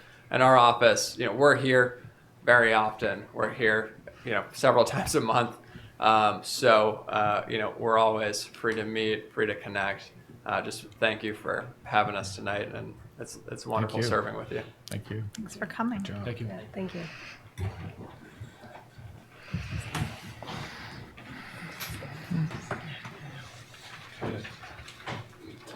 So we're going to move back to citizen department request. We have Sachem's Path Homeowners Association, request for waiver of sewer privilege fees for properties within Sachem's Path development. So I'm just going to give a quick intro into this, and then the homeowners association representative is going to come up and speak. So pretty much what the agenda item says is that the homeowners are asking for a waiver of the sewer privilege fee. For those who are watching at home or listening on the radio, just to give it just a brief. So this is for 37 units. They're asking for a waiver of $6,322.15. That equals $233,000 and $230,000 pretty much. That goes to pay for the wastewater treatment facility. And Matt, you were kind of explaining to me earlier in 2006 when this is $35 million wastewater treatment facility. It was how to pay for it was in thirds, right? It was. Yeah, we're going to talk about it later tonight. I Yeah, think, but I just too. want to get a general explanation for a third was taxpayers, a third was new homes, and the third was Sewer Enterprise Fund existing users. right. And so the sewer privilege fee goes to the wastewater treatment facility to fund that. So I just want to give just a basic background. And so there's 37 units. There's 40 in Sachem's Path. I believe 3 of those were habitat dwellings. So 30, is that correct? And so 37 are asking for the waiver. Jason, you want to come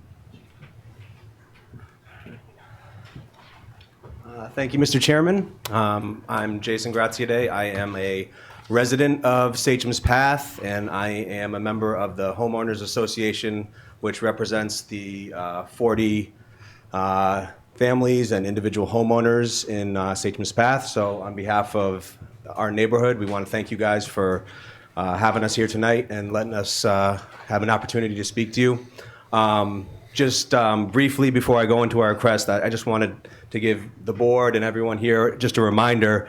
Sachem's Path is the recently completed development that's located off Surfside Road. As you said, 40 single-family homes, including 2 Habitat for Humanity homes, all of which are permanently deed-restricted, affordable to families making between 80 and 150% of the Nantucket's area median income. All of the homes as of earlier this year are now occupied, and we are extremely grateful to the town of Nantucket, the Nantucket Housing Authority, the Community Preservation Committee, the Affordable Housing Trust Fund, and all the other groups and individuals that sort of helped make this project a reality. So our year-round neighborhood includes many young families. We have teachers, we have hospital and healthcare workers, we have landscapers, nonprofit employees, construction workers, firefighters, fishermen. I think pretty much every sector of the island's economy is kind of covered by our neighborhood, and many of them are here tonight with me. So we're here tonight respectfully to ask, to request a waiver from the $6,300 sewer privilege fee, which was recently assessed to Sachem's Path homeowners. The town does have a policy that allows you, the select board, to waive sewer privilege fees for affordable homes on Nantucket. As I mentioned, all 40 homes in Sachem's Path are deed restricted to be affordable in perpetuity, and other 40B developments have received these types of waivers. These fees represent a financial hardship for the 40 year-round families and individuals in our neighborhood, and I think it's fair to say the town has made affordable housing a priority. So we think that giving this waiver would be another way for the selectmen to sort of affirm that commitment to affordable housing, and something that will help our families stay in these homes. So I'm happy to answer any questions that you have. I think some of my neighbors who are here tonight would also like the opportunity to speak, and thank you for your consideration. Thank you.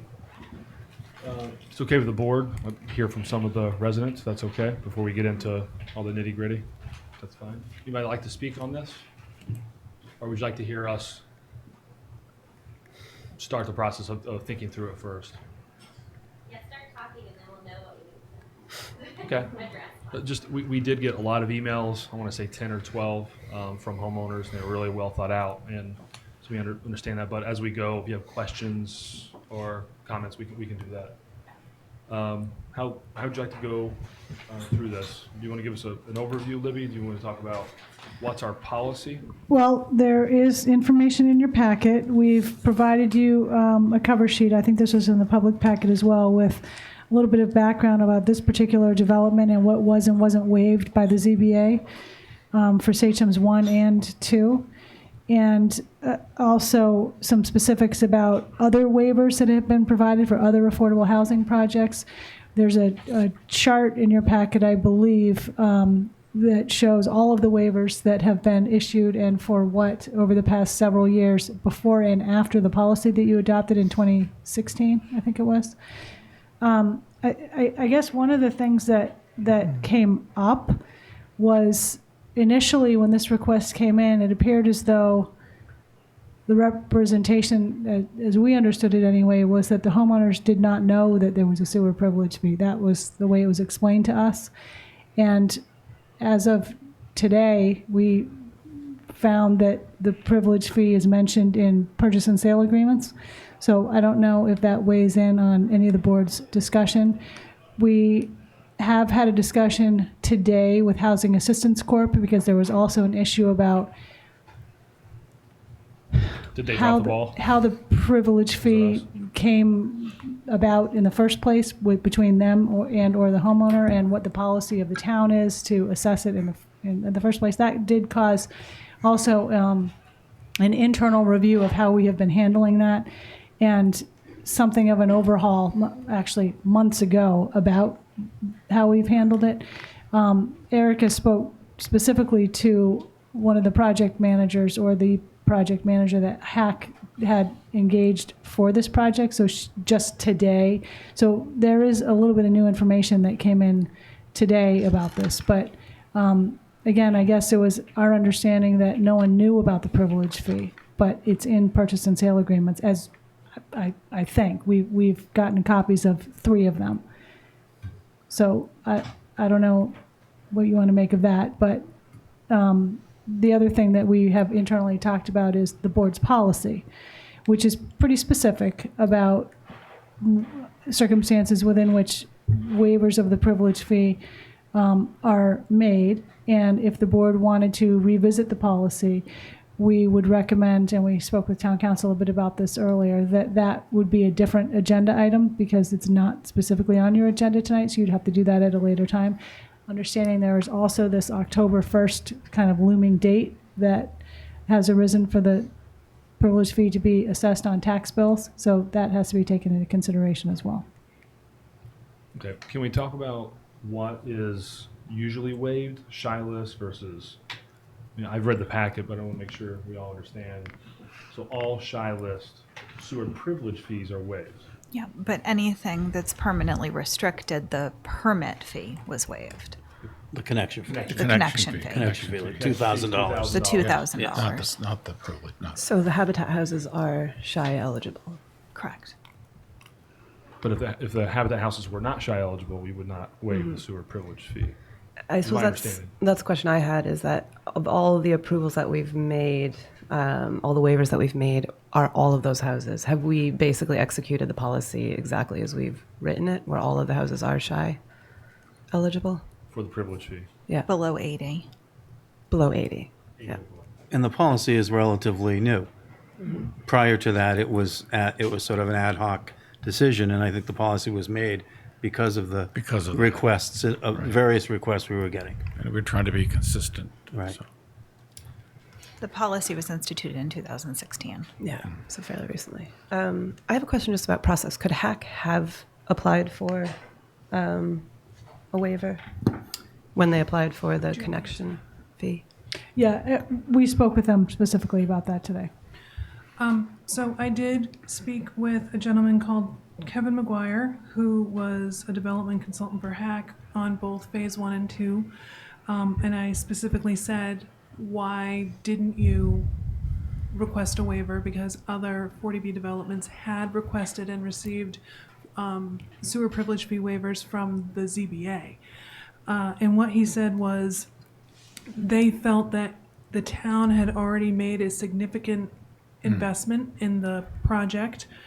The town gave the land for the housing development. They invested hundreds of thousands of dollars in CPC funding, and phase 2 waivers were issued for the sewer connection fees for 22 units, plus water connection fees, plus building permit fees. And what Kevin said was they specifically didn't ask for the waiver because they felt that putting that in the homeowners, making that the homeowner's responsibility was reasonable, because especially because they could amortize it over 20 years.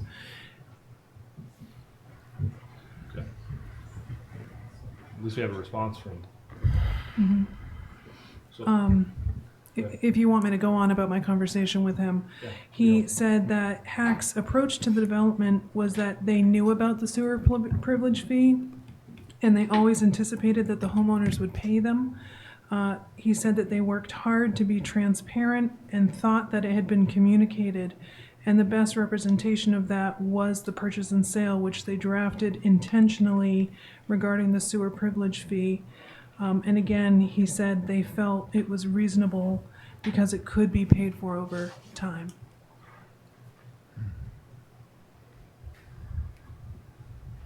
that was the gist of your conversation.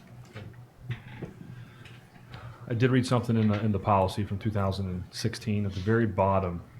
It says, in the case of dwelling units that are subject to a permanent affordable housing covenant meeting the requirements of Chapter 30, blah, blah, blah, blah, blah, blah, the Board of Selectmen may, in its discretion, only waive the sewer connection fee. That was what we had voted. And your thinking was to be consistent across the board. And that the financing was available for 20 years for the other fee. And it was also to give an incentive for Habitat to get their houses on the shy. We were having a lot of people ask for waivers, but then there was nothing coming back to the town.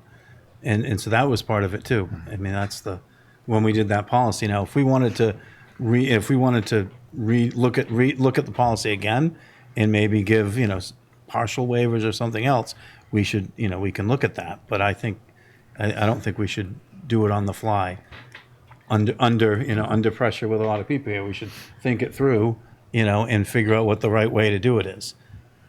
I did raise one question just before the meeting in regard to the way it's written. If you do the 20-year financing, is that you have to put up 10%. So initially you're paying a $633 fee. And I asked if that could be amortized out so that there's not that one slightly larger payment.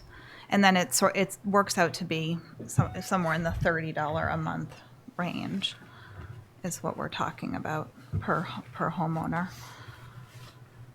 Did you get an answer?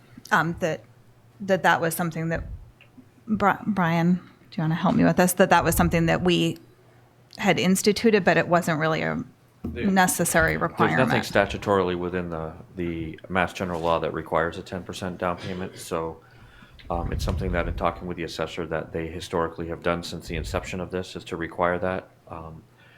I don't see an issue if you wanted to vote to allow the full amount to be amortized.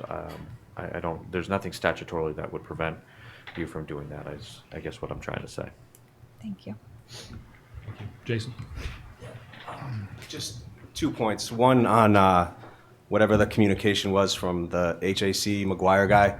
I think it's fair to say no one in the neighborhood, that's all news to us about any kind of communication like that. Certainly what's in the purchase and sale is in there, but I think there was a lot of confusion over a connection fee and a privilege fee, that kind of thing, which may have been what the confusion was, but what the original communication with the board. And I think whatever McGuire said is the first that we've heard of that type of thinking about this. So, but on your policy, I mean, we're very much aware of what the wording is in there, and that specifically under that wording that the 100% AMI and 150 AMI homes wouldn't technically be eligible. That's probably most of the homes in Sachem's Path. I think it's like maybe 30 of the 40 or 25 of the 40.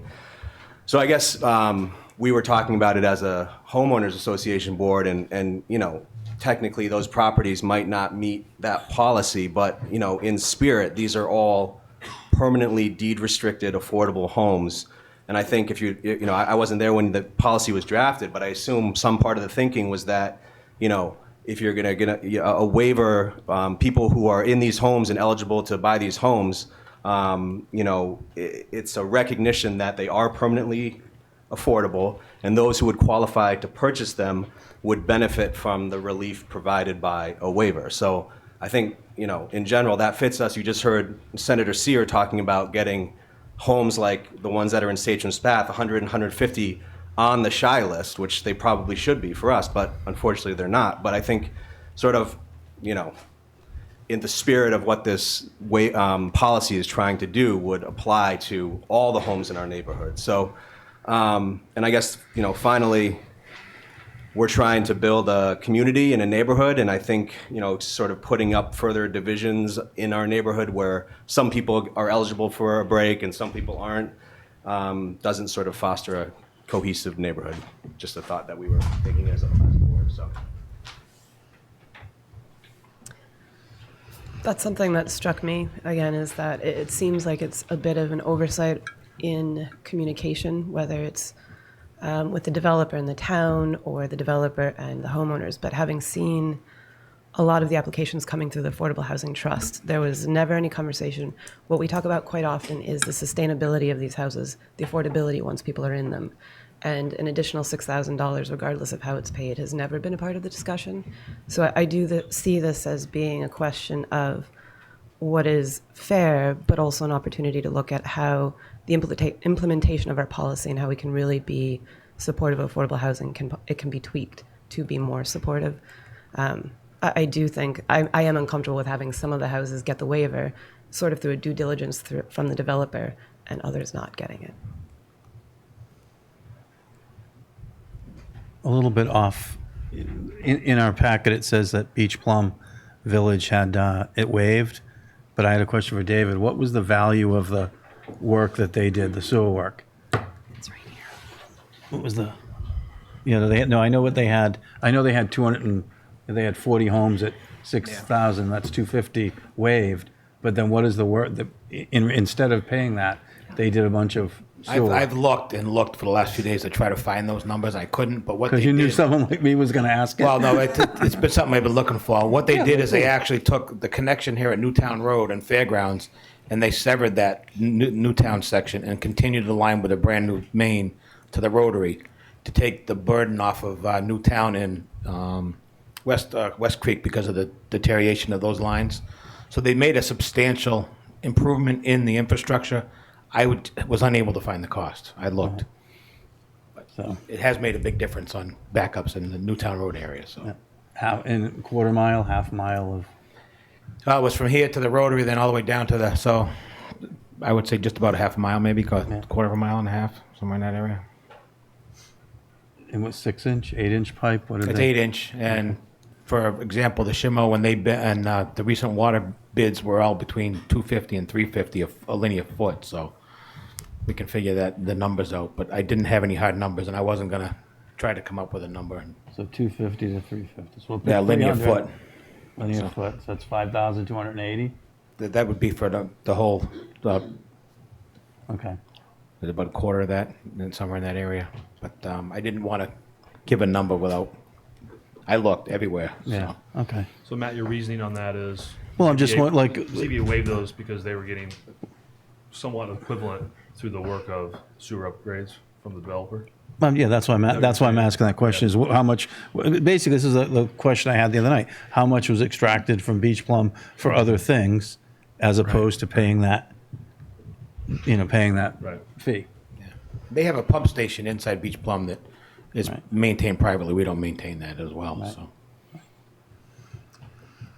When the policy was discussed in 2016, were there any estimates put together for how much it would cost the town by waiving these fees for, say, 10% at least of potential future affordable units, anything like that? No. That's what we would have Yeah, to do. we had wide-ranging discussions on a whole. I mean, it's hard to go back and link it to one topic. So we talked about a whole lot of things on that subject. I think one of the benefits of doing that in light of the discussion we had with Dylan and Julian, though, as well, is I think if at that point in time we had said the town is essentially contributing X amount by waiving these fees, that's another sort of feather in our cap towards what we're doing towards affordable housing. And I think it would also help us look at some of these other contributions, sort of comparing apples to apples. I know it's late now, but I think it still would be a valuable number. I thought, but we did have a conversation at some point, I'm not sure, part of this policy discussion about the per unit contribution of the town and the CPC, given the land and the infrastructure, and the number, and somebody can correct me if I'm wrong, it was about $275,000. Does that number sound per house that was a contribution? And I think that was Tucker has it. I think that was over and above the cost of the land. Oh, that was okay. Yeah, but yeah, Tucker Holland, housing specialist. So my understanding is that between the CPC and state funding that was available at the time for home ownership, roughly $270,000 in financing on top of the land contribution. And what would one of those lots? What would the market value of one of those lots be today? Not a real estate agent. Well, okay. 300,000, 400,000, 500. Something on that order is probably in the ballpark. So that's $500,000, $600,000. That was, contributed as a good faith effort on the part of the larger community for affordable housing, Which I think seems like a big... which is significant. It's significant, but if you look at Martha's Vineyard spending $10 million in a year, it's also not significant. So I think to look at that number without any context, it's hard to say. It is a big chunk of money, but to me, it doesn't have a context of what we actually need to put into affordable housing for Nantucket. No, absolutely. We need to put a lot of money into it, but I think the argument is that this is an economic burden to these folks, and I'm just trying to say that there's been a lot of investment on this particular project by the town, by the CPC, in order to make the acquisition of these homes, which are delightful homes, to be affordable for this community of 40 people, 40 families. And just one additional aspect there. I mean, I think everything that Mr. Kelly said is true, but somewhat related to what Mr. Graziadei was saying earlier. The trust fund received a number of applications for their closing cost assistance program at all of the different levels within the Satcham's Path project. And one of the things that they were sensitive to in reviewing the applications is, is there a similar need, if you will, for someone at the 80% level versus the 150% level for this assistance? And what they took a look at is the asset limitations, which are different as an 80% buyer versus a 150% buyer. And what they saw in their analysis, which was interesting, is that in the case of the 150 buyers, I think maybe with two exceptions, the assets that they were denoting were under what the 80% buyer limit is. So in effect, it said to the trust fund, at all of the different levels that program is designed to serve, there is a genuine need.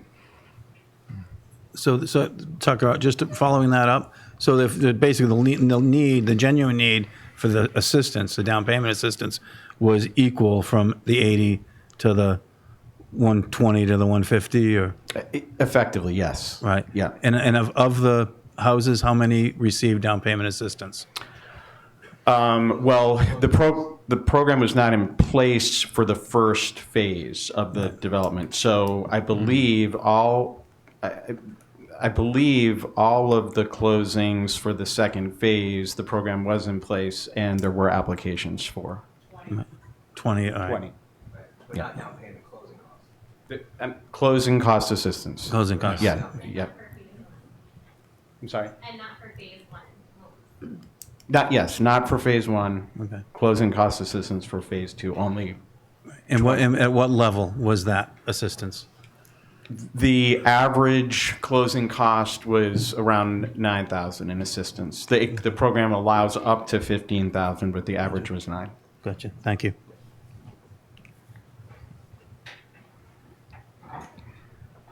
Any other thoughts from the board? You might from the public?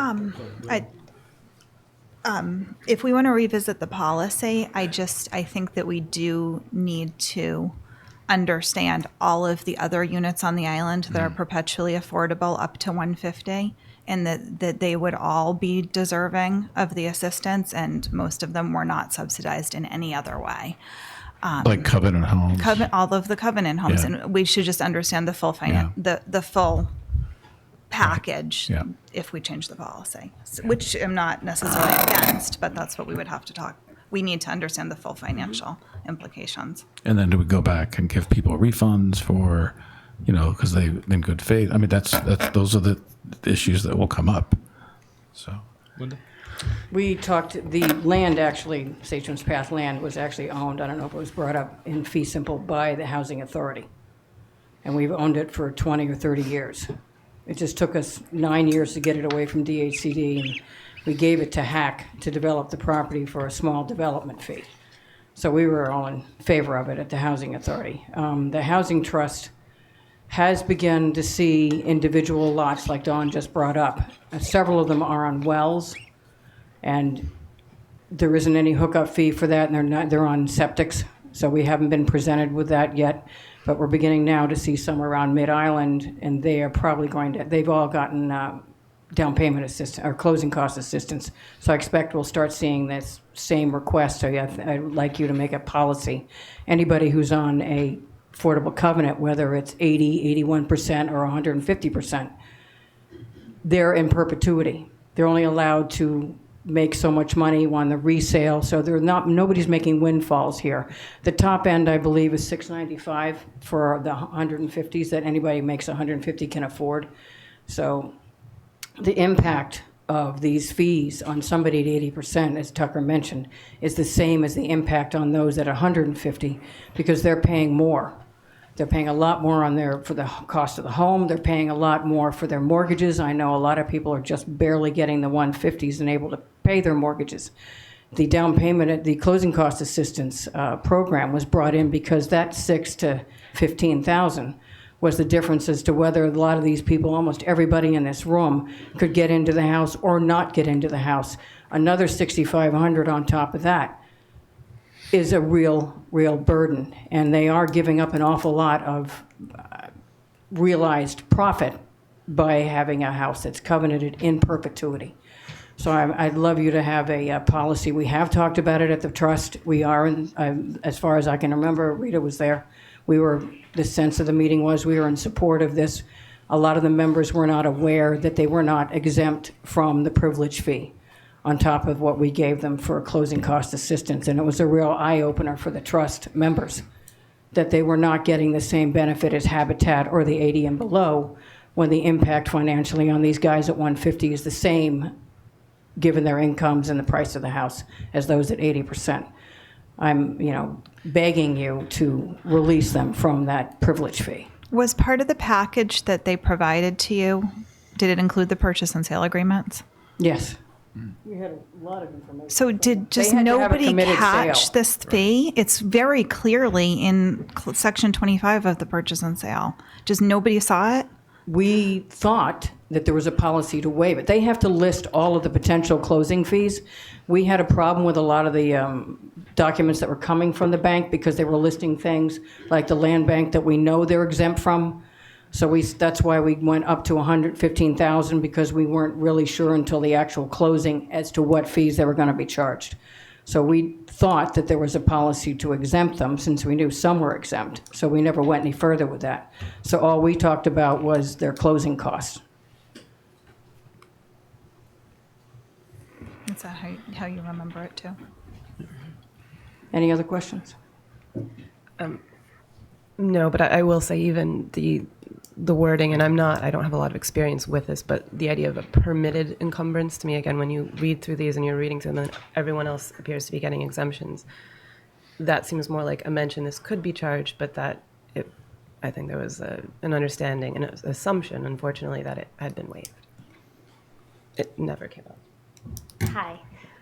State your name. Sorry, I'm nervous. I didn't plan on speaking. I'm Sarah Boyce, and I live in St. James Path, and I was part of Phase 1. And so what I will say is it was embarrassing finding out when we dug into our purchase and sales agreement like Monday because as Linda just said, this verbiage is obviously in the purchase and sale agreement, which we signed almost a year before the homes were, or like 6 months before the homes were actually built. And then in that process, many of the fees we found out were waived, like the land bank fee and other things. And then we're all first-time home buyers. We've never seen any of this documentation before. So finding out that the sewer hookup fee was waived was then confusing because they're very similar, and that sounds really stupid now. But the other thing is, for Phase 1, there was no opportunity to get closing cost assistance, and many of us were just talking about the amount of money we had to beg, borrow, and steal from our family members to afford the down payments. I mean, I know we were given many breaks in the process. I totally understand that. But to these homes also being in Seacham's Path are different from traditional covenant homes. As far as I understand, we're not allowed to rent out our property. We're not allowed to rent out garage space. We're not allowed to rent out like car space. So we can't profit from our homes like any other homeowner in Nantucket is allowed to do. So it's not like because we got a break, then we're going to be able to, once we have our home, we can like make money off it. We're still, constantly trying to, maintain our ability to stay in the home. So I just want to, it sounds, whenever all the documentation is put together, it seems like something obvious that we should have all known, but I think because Seacham's Path was especially a very new project, and especially for phase one when we signed on, it was a bare wasteland, not wasteland, it was a construction site for so long that we didn't really anticipate this fee until the bills came like a month or two ago for phase two. So I will say also that only phase two has actually received bills. Phase one, and we've been in our homes for 2.5 years, still have not received bills yet. So while this request is for the whole neighborhood, the October 1st date really affects phase two homes for whatever difference that makes. Can I just note that there was some admitted confusion between the sewer department and the finance department about what was waived and what was not. That has been cleared up, and the sewer privilege fee bills for phase one are planning to be issued within the next 30 days on the next billing cycle.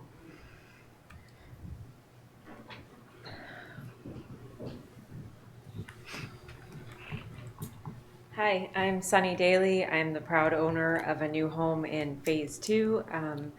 We were supposed to close December 21st on our house, and we had a moving truck ready to go. We're sitting at the lawyer's office, and our mortgage lender took a look at our closing cost assistance and said, oh, actually, you need to come up with another 10% down because that's a lien on your property. So I literally took my daughter's college tuition money and put that down for my closing costs to come up with the difference that was required. All of this conversation about what's a sewer privilege fee, what's a sewer hookup fee was told to me by my lawyer. Don't worry about it, we'll figure it out later. I closed December 22nd, and here I am with a $6,000 bill 9 months later. So I understand it now because I've been through this with my homeowners association, with the town, but to hear the town saying there was confusion kind of hit me between the eyes. Well, of course we're all confused. And it's a matter now of, confusion's one thing, but the impact on my family is I'm literally taking my daughter's college tuition again and paying for my affordable home, which I can't rent out. I couldn't save extra money. I couldn't make more money to come up with a down payment. It's just another barrier to being a homeowner. Thank you.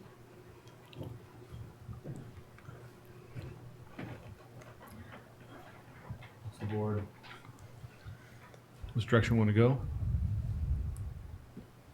For me, I think there has to be, I don't know if we can do this, but I think at minimum, pushing back any deadlines for payments until we've had a more thorough discussion and analysis of what this actually means from a policy point of view. I do think that this is exactly the kind of situation that Sunny's story isn't, we're hearing this all the time. And even with everything the town has already put in and Housing Authority put in for these units, they're still very difficult for people to afford. And so I think the miscommunication, the lack of clarity, I think what is a very easy misunderstanding to make, I think we have to figure out a way to, again, implement the policy more clearly and more fairly. So I think if nothing else tonight, pushing back any deadlines for further discussion. So. I would support pushing back, and figuring out what's a fair way to proceed. That would make sense to me at this point. What other information would you need to make that decision later? And I just asked that just more process for conversation. Well, I would like to hear maybe it's Tucker's thoughts, maybe it's David's thoughts on how this policy performs as is, and if they have felt in the past year and a bit that it's been in place, if there's any way that we can make it better. I think in this particular scenario, again, it would strike me as being an obvious immediate fix is to say at minimum it's waived for the 80%, the shy eligible. But again, I think then we start bringing up issues of dividing the neighborhood and applying it unfairly. So I think we do need to understand exactly what we are doing if we open it up to the 150%, which I would be for, but I would want to know what the fallout, not the fallout, but I would want to know what the cost of that is. So there's an amount of money that, and you referenced, that we should, as a community, be investing in affordable housing, whether that's $100 million or $50 million, we don't know. And we're trying to incrementally make contributions to that kind of need that we have. It's our number one, or one of our highest priorities when it comes to strategic planning. It would be very easy to say, if you have a permanently deed restricted property, you don't pay a privilege fee or a sewer connection fee. And that would be easy to say, but that's an amount of money, and that would be easy to implement, I would think. But that's an amount of money that is part of X, whatever that X is, that big dollar amount. So the question is, do we try to figure out what that big dollar amount and develop the strategies? These are the things we're doing. That one of the things that was really how we came up with the closing cost assistance. But I think whatever we do, it's got to be easy to implement, and we have to be very careful that it's not targeted to solve the problems of a small group of people, which this homeowners association. I hear everything you're saying. I understand the $6,000 is a big financial barrier, but we have to be careful about doing something that's for the community and not just for one local group, one group. Which is hard for you to sit here and hear, because we have to look at this from 30,000 feet, and we all know each other. So sorry about that. So what I'm hearing is possibly looking at the policy. What are the implications? Is it if this was waived, it's $230,000 down the road? Is it $1 million? What does that look like? How long does it take to even get that information? How retroactive is it going to Does be? it set the precedent, and we're waiving everything at Richmond for every single unit? Right. Are we waiving every unit at South Shore Drive, Surfside? All those affordable Surfside units. Crossing. That's what we have to look at. What we have to understand, Right. and what will that cost? How much is that costing, into the sewer fund? What is that costing all the other taxpayers or future people who want affordable dwellings?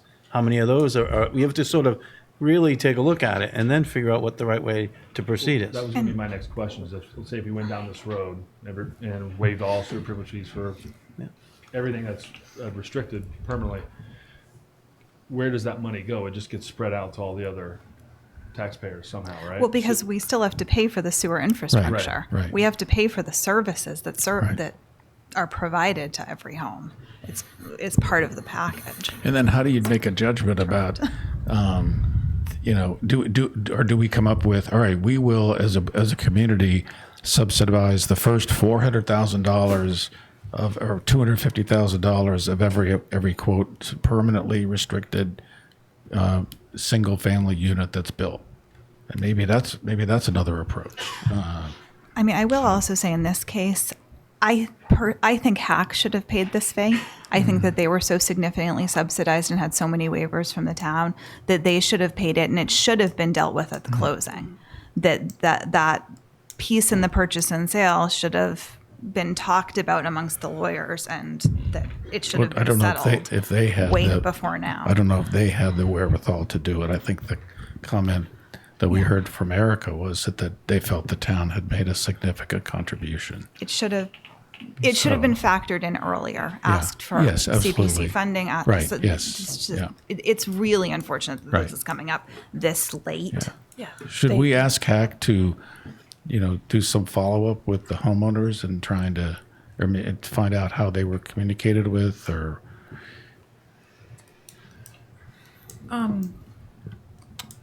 So my understanding is most of the people that worked for HAC during this process don't even work there anymore. Oh, okay. And Kevin McGuire wasn't actually an employee of Hack. Okay. He was a consultant, an Okay. agent of Hack, working Right. as an agent for Okay. Hack. Okay. But he was not an employee of Hack. So when I called today, I mean, they had to call him, have him call me, because he's not Right. theirs. So it didn't seem like there was a lot of historical knowledge there. But to Matt's point, when we talk about Richmond, I mean, those are, and do we include the affordable houses that are part of our own local zoning rather than typical 40B kinds of projects? So Sorry. Go ahead. If you have a question on that.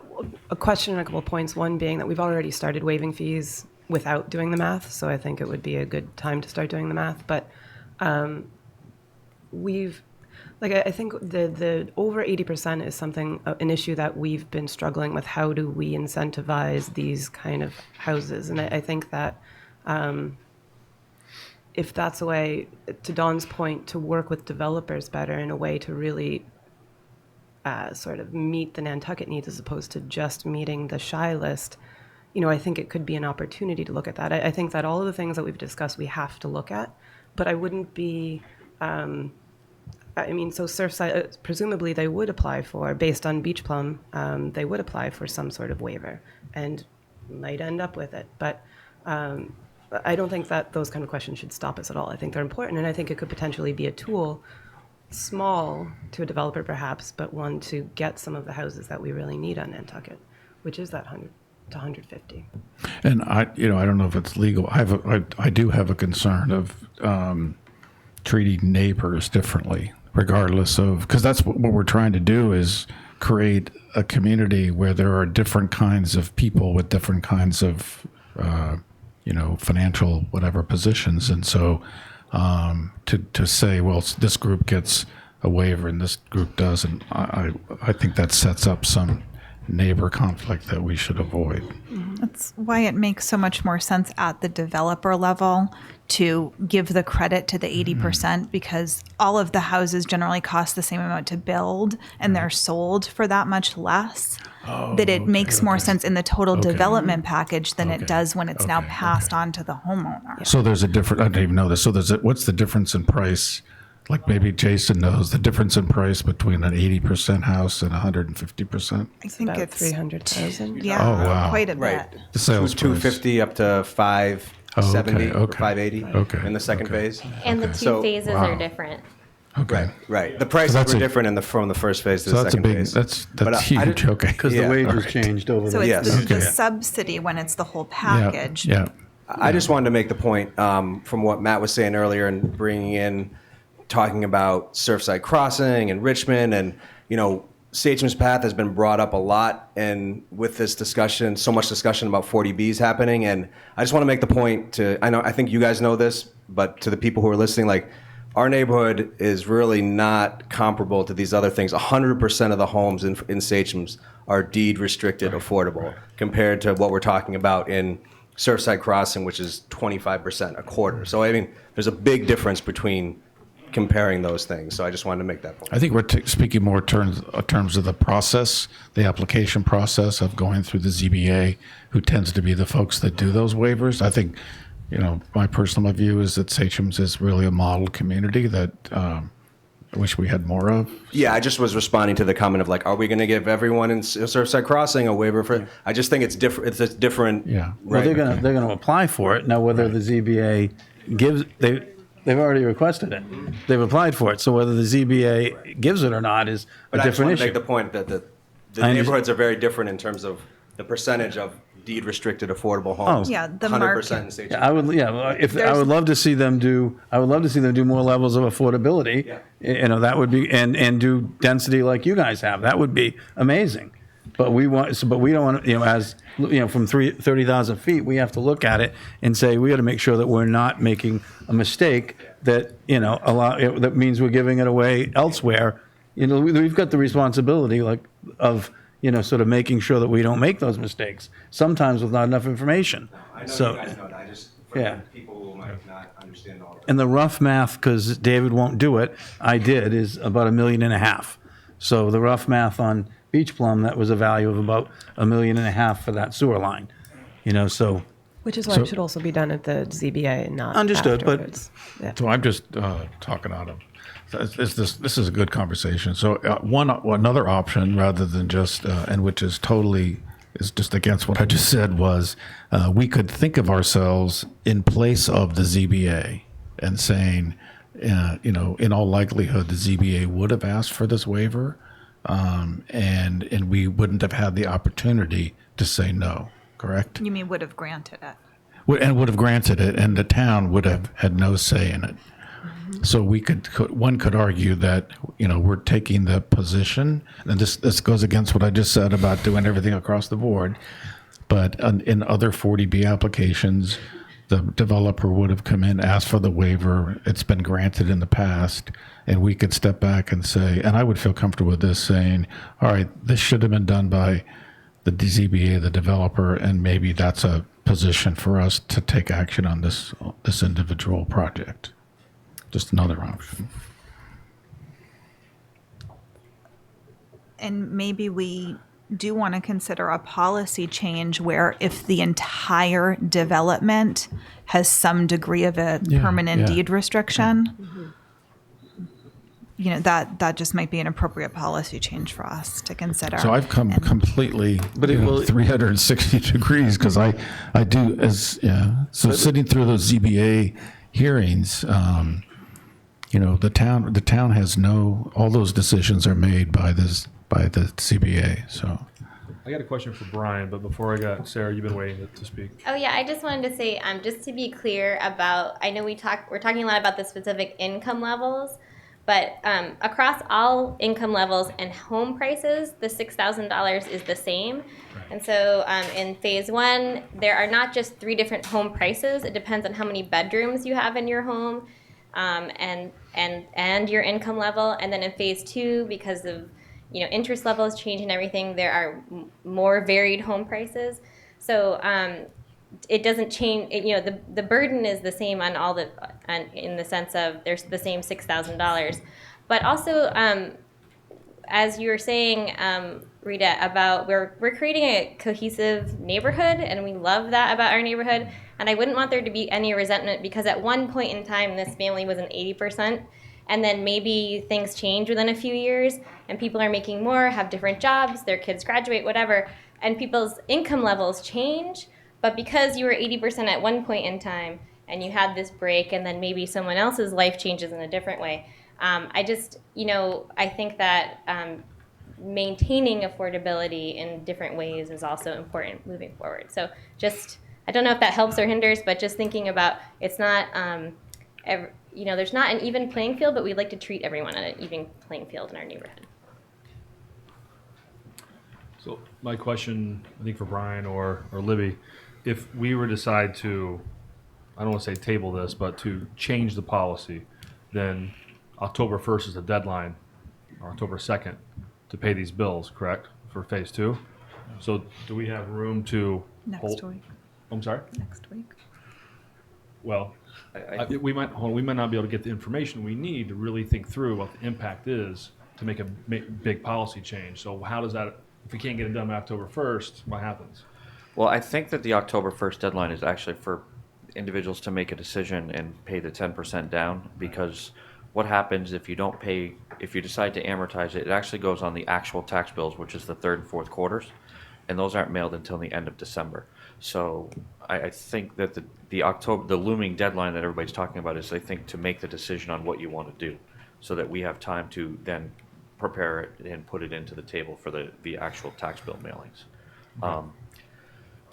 I've not had a lot of discussion with the assessor about what would happen if we pushed the deadline back, but I suppose if you voted to do it, we would have to figure a way to implement it to give you the time to do what you needed to do. So that's very helpful. Thank you. So are we interested in taking away the 10% right now just to give us more time? Well, But I think even if they don't pay the 10%, you've got to figure out the amortization for the tax bills. Right. True, but that gives us more time. We don't have to decide the policy change next Wednesday.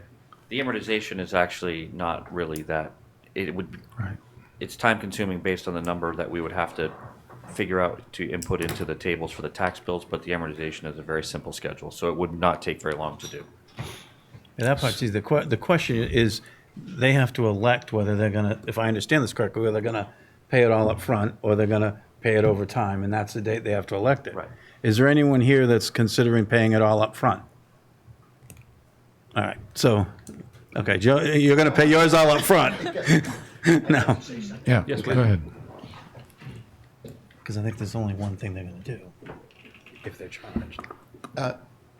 My recommendation to the board would be to direct the finance office to simply delay the due date on the payment of the fee. And you could say January 1st, for example. And that would give the board sufficient time to do the due diligence you need to do, and then have it decide whether you're going to change the policy.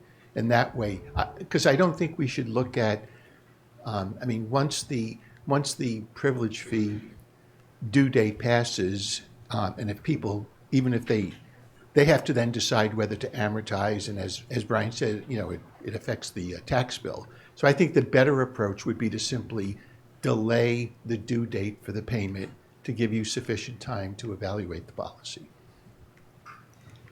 So let's just see how we think. I'll make a motion that we delay the due date of from October 1st until January 1st, 2019. Is there a second for discussion? Second. My question would be if that's a reasonable amount of time to look at the policy review and have some kind of financials? That was going to be my I question. think so. I think we know exactly how we know how many much. restricted units there are on the island and where they are. And It's going to be. So I think that, for sure. And if you use that model that I did of being in the place of the ZBA, this would just be for Sachem's Path. We may not want to do that for other reasons, but there is a pathway to do it just for this particular request. So my discussion point would be that I was in favor of Jim's comments earlier in regards of waiving them in this situation based on the fact that it appears there was an oversight by the developer, and on the basis that it is 100% affordable. It's not Richmond, it's not Sachem's, and I don't know what our ability is to say this isn't serving as precedent, but in this specific context, which the policy does say that it's a case-by-case basis. Case-by-case basis. So I would prefer to take care of this and look at the policy and the financials and take the time that we need to do that properly. If January 1st is it, great. But I just want to make sure we're not kicking the can down the road because we have pressure. I want to make sure we're mid-October, October 17th meeting. Do we throw out a date? So that's a month for us to have some projections. Yeah, whatever you and Dawn, when you put it on the agenda, we'll deal with Say it. it now. But the out work, loud. but the work has to, we've got to get the work done. Okay. And we've got town meeting the 10th, and so. Okay. Yeah. Erica? Just quick question on the motion. So we'd be delaying the due date for the bills that have already been issued, but what about the ones that are about to be issued for phase one? For all of Delay Sachem's, that as well? all of Sachem's Path. Just want to be sure. While we're discussing, Tucker, looks like you had something or no on this motion? I just was going to say two quick things. One, it may be very quick to pull the information together about what's out there and what we know of that's coming and what fits within the 80% that already is a part of the policy versus other levels that are out there and are being considered.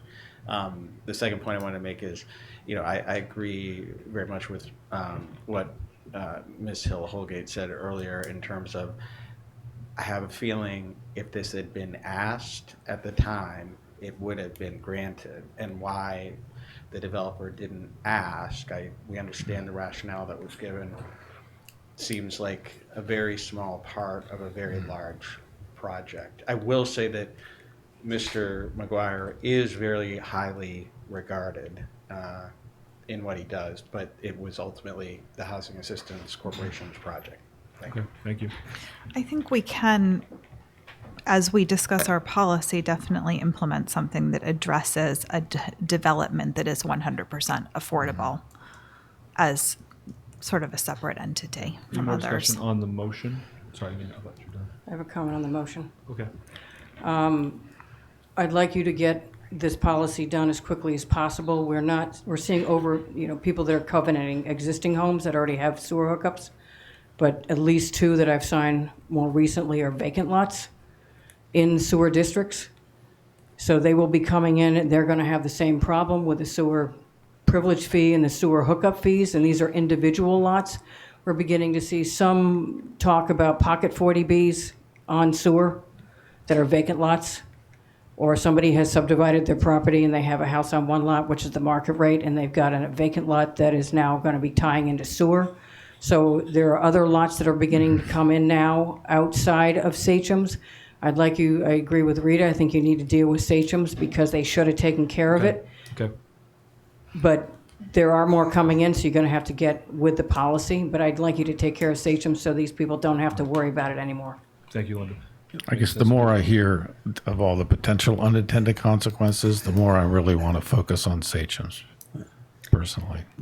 And the more that sorry. Go ahead. I was also going to say that the thought then of delaying this until I want to deal with this as quickly as possible. There's also been a 2.5-year delay already on some of the payments, so I don't see why, from our point of view, there is such a rush in terms of actually getting the payments. But I think leaving it till January 1st, I think everyone that's here has made it clear that this is a source of anxiety. So leaving it until January 1st over the holidays doesn't seem fair either. Jim, could we amend it to November 1st? Your motion. Why? That's sooner. Right. We can change. Why do we want to make get it it done sooner? December 1st. To tell everyone we're going to get it done earlier.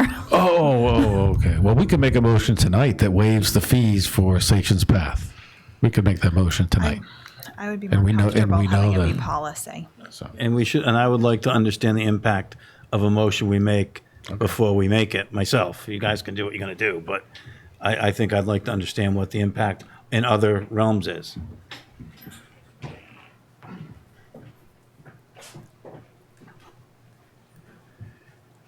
So I would recommend that the board not vote to waive any privilege fees that is not consistent with your current policy.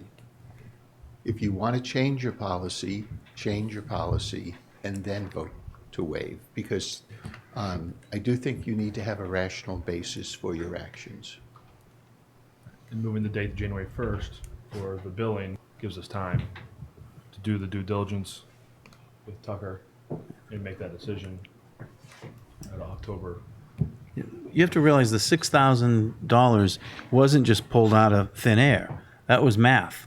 There were going to be so many units. It was this much, gallonage divided by X gave you that. So every time that we don't collect that, that has to get paid somehow else, and that's going to get paid either on the tax base, but most likely it's going to go on the sewer. It's going to go on to the sewer rates, which all you guys are going to be paying too. So if we raise it on you and then we raise it on everybody else, what is the impact of that? I don't know that. This is more. Sometimes these things are more complicated than they first appear, and you start to dig into them, and you realize, boy, we really shouldn't do it this way. We have to do it that way because that's a better way of doing it. That's more fair. So we really have to, But what we're saying is that, again, this is a contribution the community's making as a whole. All our money comes from taxpayers. And so whether it comes from the budget, whether it comes from rates, this is just another contribution that the community is making with increased sewer rates to pay to encourage affordable housing. Eric, could you read back the motion, then we'll take a vote?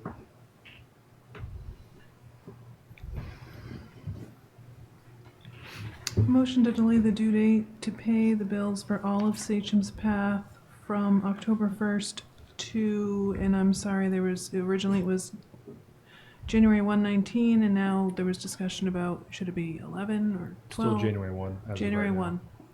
And that was seconded. Any last do discussion? you want to go to December 1? Will the work be, we get questions answered by then. If we say it's important, then we'll just do it. I mean, I I think it's pretty, I think there's a lot of people who are paying attention. I don't think this is gonna be just, it's gonna be November 20th and we're gonna be like, oh yeah, hey, what about that Sachem Spath thing? I think we're gonna be on top of it. I was just gonna say, don't forget, we've got special town meeting and budget stuff going on. Yeah, there's a lot So going on. we might need time. Okay, so January 1st, I'm fine with. Do we need to mention in the motion that this is to be preceded by a review of the policy and potential change? Or no? I don't think that needs to go to the motion. I think it's the consensus. Yeah. It's not going to drop. Okay. Okay, all those in favor? Aye. Aye. Aye. Motion passes 5-0. Okay. Thank you. Thanks, Thanks, Jason. guys. Thanks, everybody, for We'll coming make out sure tonight. you know when it's on the agenda. Yep.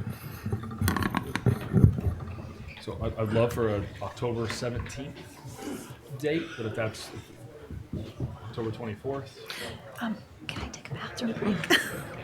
we're gonna take a little, just 2 or 3 minute break while everybody fills out and stretches their legs.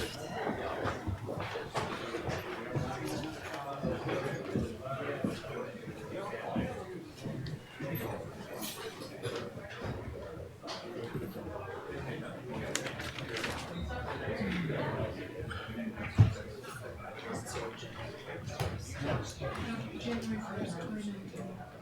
Delay the due date to pay civil privilege bills for all of Sachem Spath from October 1st, 2018 to January 1. So, the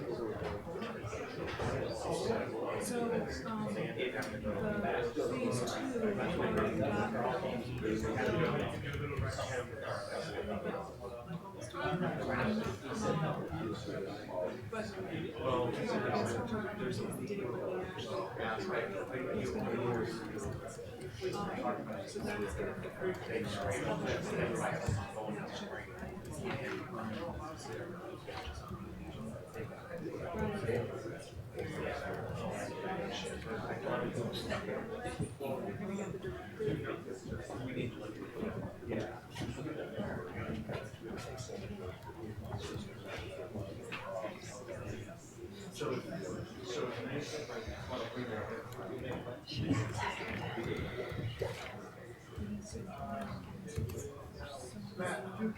as you always say, Well, that's. Well, you try to. Oh, yeah, we try. Well, and then what happens if they're all sitting there and their sewer rate? We have to look at the sewer rate and have the sewer guys look, because we might be thinking we're doing the right thing, and instead of $33 a month, they'll all pay $99 a month more, because everybody else gets it. You know, so that's the part that they have. Like, we can't be making decisions with incomplete information. But on the flip side, maybe if you do waivers, it'll encourage other developers to do It might. tiered affordable housing. No, it might, but then, and we just have to make sure we budget for that. If we want, I think we should put incentives in for permanently affordable stuff, you know, and not for everything, but things that are permanent. Even if it was just year round, you can charge whatever you want for it, but year round. I'd be willing to give a break for that, because that's what we need, and not used as, the Airbnbs and stuff. And homes are home. Like, if people are using them as homes, not as businesses. Oh, we can't earn money. Great, it's your home. You have a beautiful place to live. We have to change the mindset here of all of the year-round people. It was really disheartening to me when Sarah said, oh, my attorney said, oh, we'll figure that out. Yeah, it's like, that's what she's saying. That's what they really need to do. They figure that out and they just give answers. And I have to say, changes that was really real supporting to what's in the runs, like, we'll figure it out. Like, even her attorney said, so she's like, what do I do? If I don't sign it, I'm not going to get my house. I'm doing like, what do I do? It's really a shame. So I think there's a couple, we have 100 units that are up to 100%. It's the lawyers. Yeah.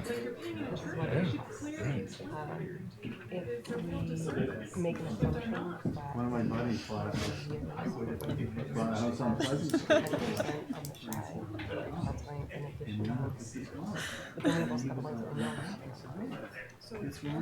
Okay.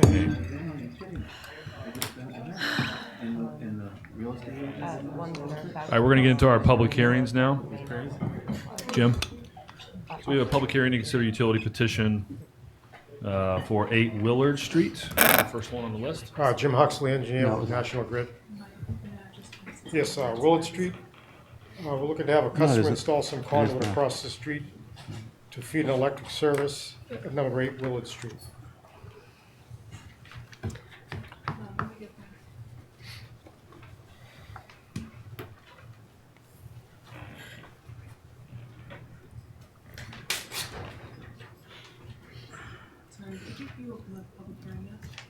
I didn't actually say the words, so we'll open the public hearing. I mean, maybe I did. I don't remember. Anybody from the public like to speak on this? Okay. Any questions from the board? I did just have one question. I thought sewer department's point about being hard pressed to get 30 inches without hitting groundwater, is that something that you come across often, or is that something that you would be concerned about? Or down there, they're gonna have to pump out the water when they're installing the conduit. Okay. So that's really just a reference to the fact that you're gonna have to pump out the water. Right, yeah. Okay. That's it. Any other questions? We'll close that public hearing. It's a pleasure of the board. Make a motion to approve. Second. All those in favor? Aye. Aye. All right, on to the second one. Oh, With the conditions. Yes. With the conditions. from the department heads. Yeah. Now, open a public hearing, consider utility petition for 14 Wynn Street. Yes, this one's for the customer. He's gonna install a handhole on his own property and install 2 3-inch conduit in order to service number 14 Wynn Street. Okay, anybody here from the public? This is a public hearing. Any questions for Jim?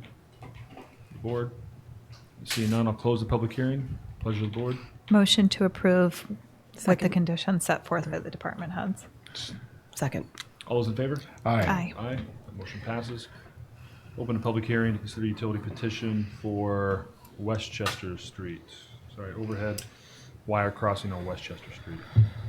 Yeah, this is when we have a illegal overhead service drop coming off North Liberty, going across number 43, and we're going to install some underground conduit and feed everything underground to the property at number 38. Public hearing, anybody from the public like to speak? Thank you, Mr. Chair. Just one comment. I believe I had made a note that our only active force main on Nantucket is on Westchester Street. I had just asked extreme caution, please, and none any digging in that area. You've got about 4 feet of cover on that force main there, but it's the only one that's up and running right now. So, Usually I see the notes. I haven't seen any of the notes for the petition, so. I will note that on a excavating job that we approved administratively recently, we made them hand dig it. Is that necessary or feasible in this location? the only force main, yes, I would say so. Is that Is that on the feasible? notes, or? Would you like us to add that? I believe it's. Does it say hand dig? No, it does not say hand dig. It says extreme caution. I think if it can be hand dug and should be, then we should add it. If the sewer director thinks we should add it, then. Yeah. Okay. Any other thoughts? Can I Questions? just ask how it became an illegal? Excuse me? How it became an illegal wire crossing? Yeah, somebody installed an overhead service crossing somebody's property. There's a lot of them out here, so Okay. we deal with them as they come along. Okay, we'll close the public hearing.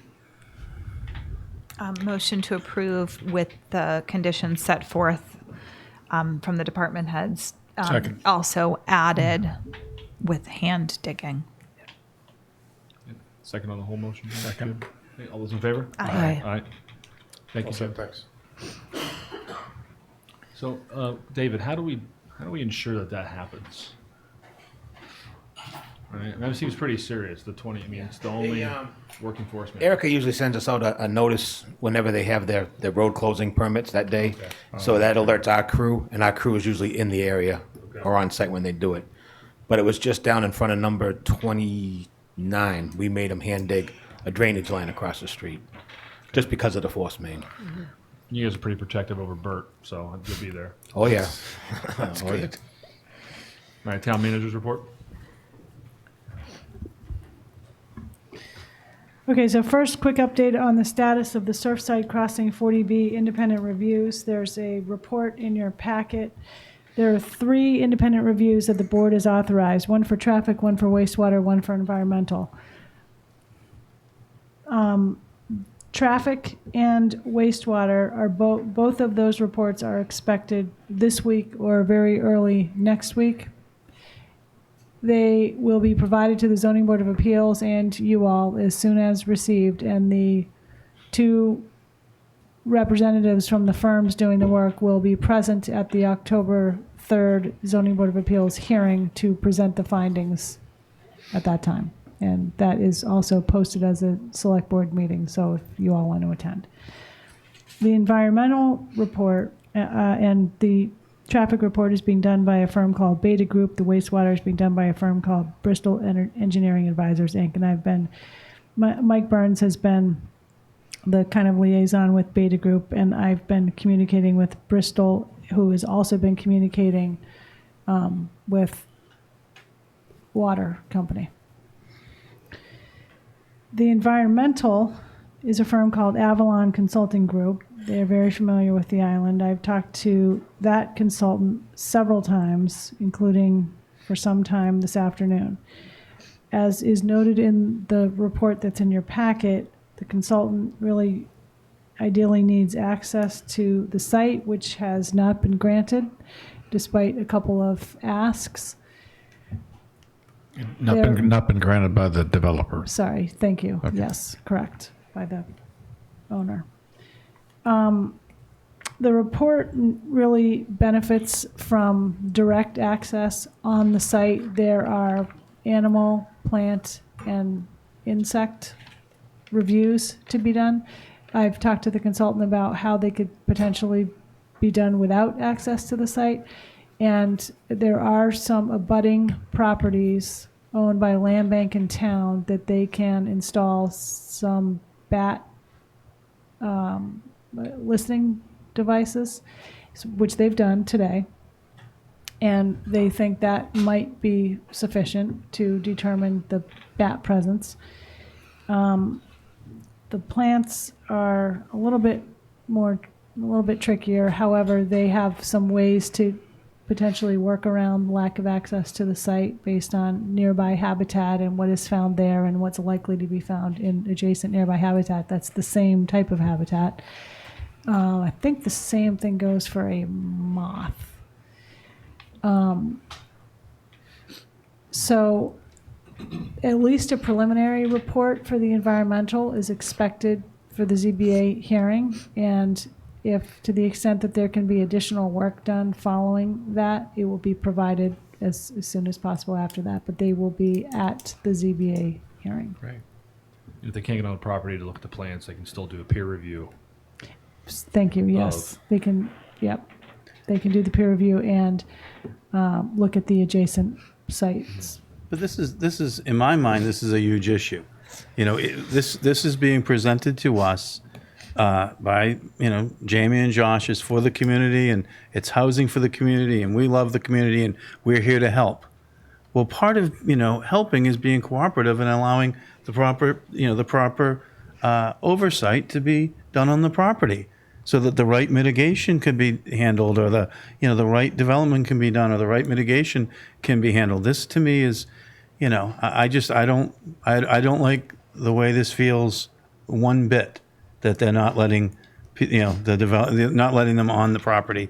I don't like it at all. It just doesn't seem fair to me, and in the community's best interest. I did read the stuff that Megan gave us, and the northern long-eared bats are, endangered, and they're dying everywhere around the U.S.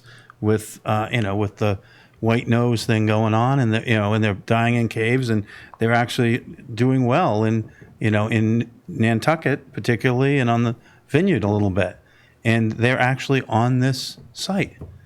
So that, and people have heard them, they've monitored them, and they've heard them there. So, I think, they may have homes there, they may actually overwinter there. But in order to find that out for sure, they should be allowed on the site to confirm that. And maybe that's not the case. But, but supposedly they're there. And so I'm just pleading, if they're watching this, that this, be allowed to go on so that we really understand the impact.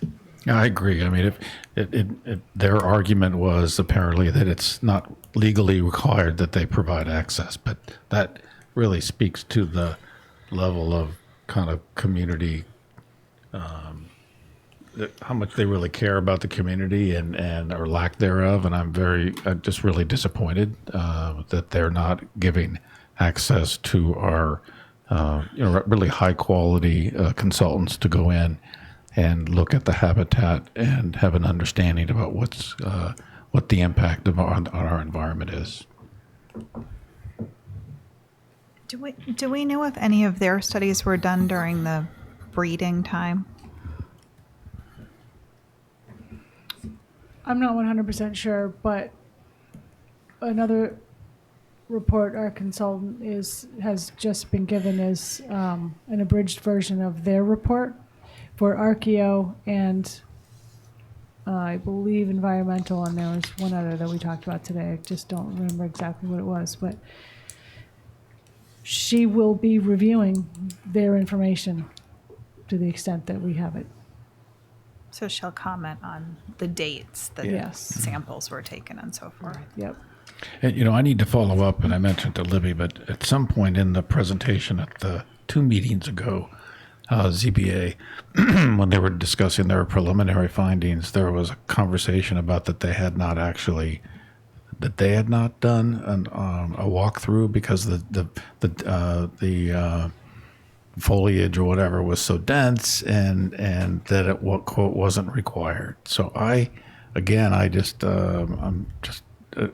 to verify that they were relating to the environmental, but that really concerned me when I heard it. And then now that we're not getting access, that just really increases my concern. I'm also not sure if I misunderstood, but I thought there were some comments about the bat not being on the sort of keep an eye out, Mass Heritage or Department of Environment saying that they didn't expect to find bats, so they weren't looking for them. I don't know if I misunderstood that. I haven't read through all of the detailed information, or not very detailed information actually, from Natural Heritage. What I've seen so far seems to indicate they don't believe the bats are an issue. And obviously, I think we have either evidence or observations or information to the contrary. But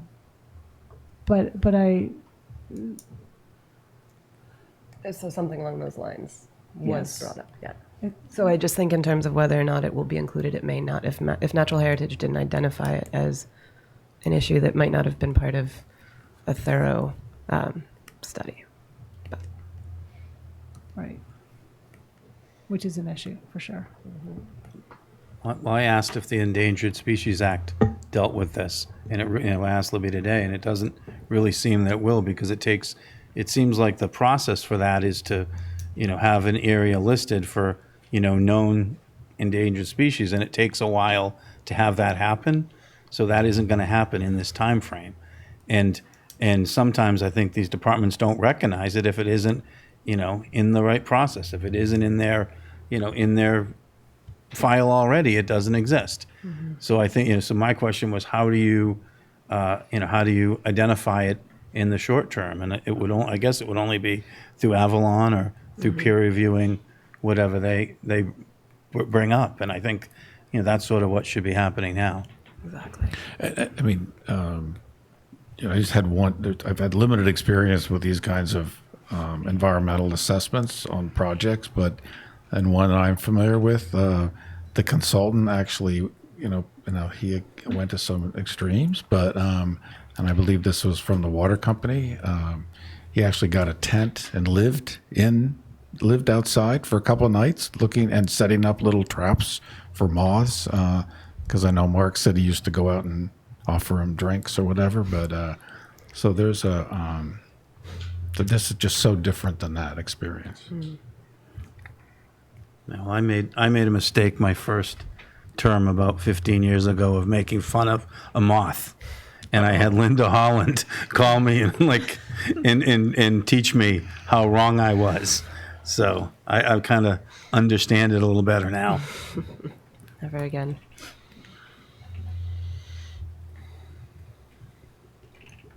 Oh, I was just also going to mention that once the reports are in and final, I'll give you more updates as additional information comes in. Thank you.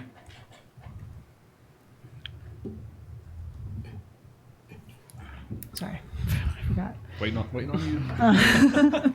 It's been a long day. So the next item has to do with reviewing proposed sewer fee update and recommendations. And we've got a couple people here.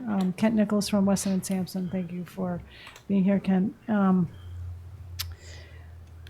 Staff has spent quite a lot of time reviewing the sewer privilege fee, the capacity utilization fee, how they apply to parcels, what they were meant to cover, all of that sort of thing. We've been talking about this for months now.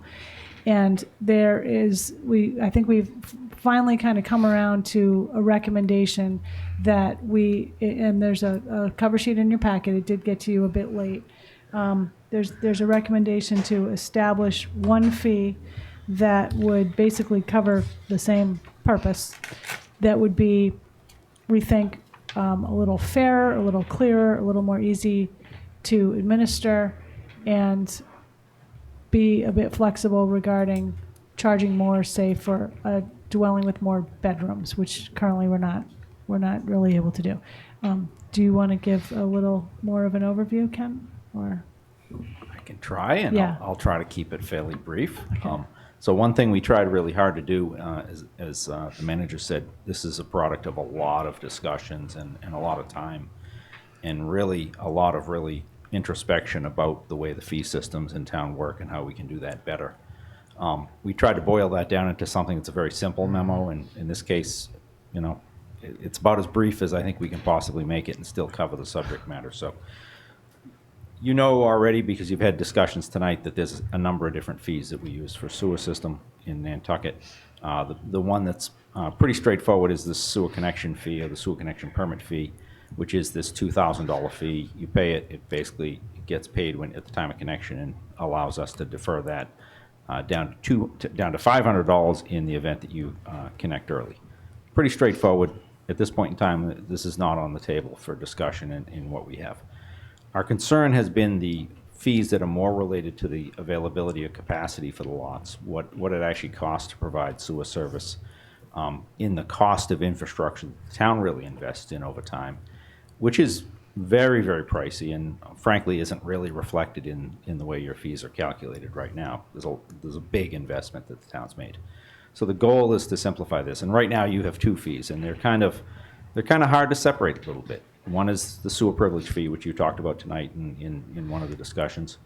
That sewer privilege fee, that $63.22.15, is pretty well founded historically when it was put in place as a privilege fee based on a portion of project costs related to a project that now goes back quite a ways back in time.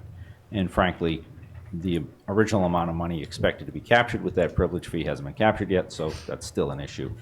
At the same time, the town later... How much of it has been captured? Approximately. Brian was looking into that, so...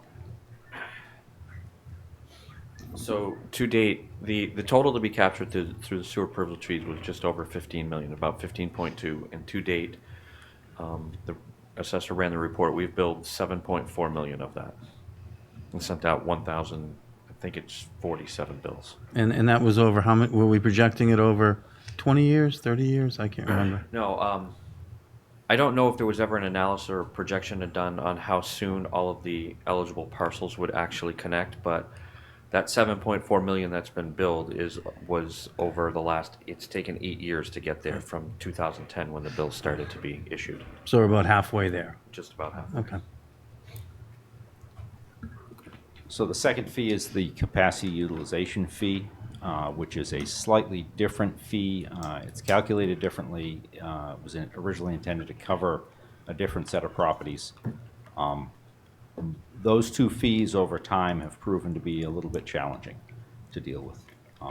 To put it mildly, they're also hard to explain to everybody very cleanly, which is one of the big challenges with fees. And the goal of these types of things would be to have a very simple fee system that would be very easy to explain to folks and easy to calculate and do those things appropriately. So one of the things we looked at with the working group was some options to deal with those things.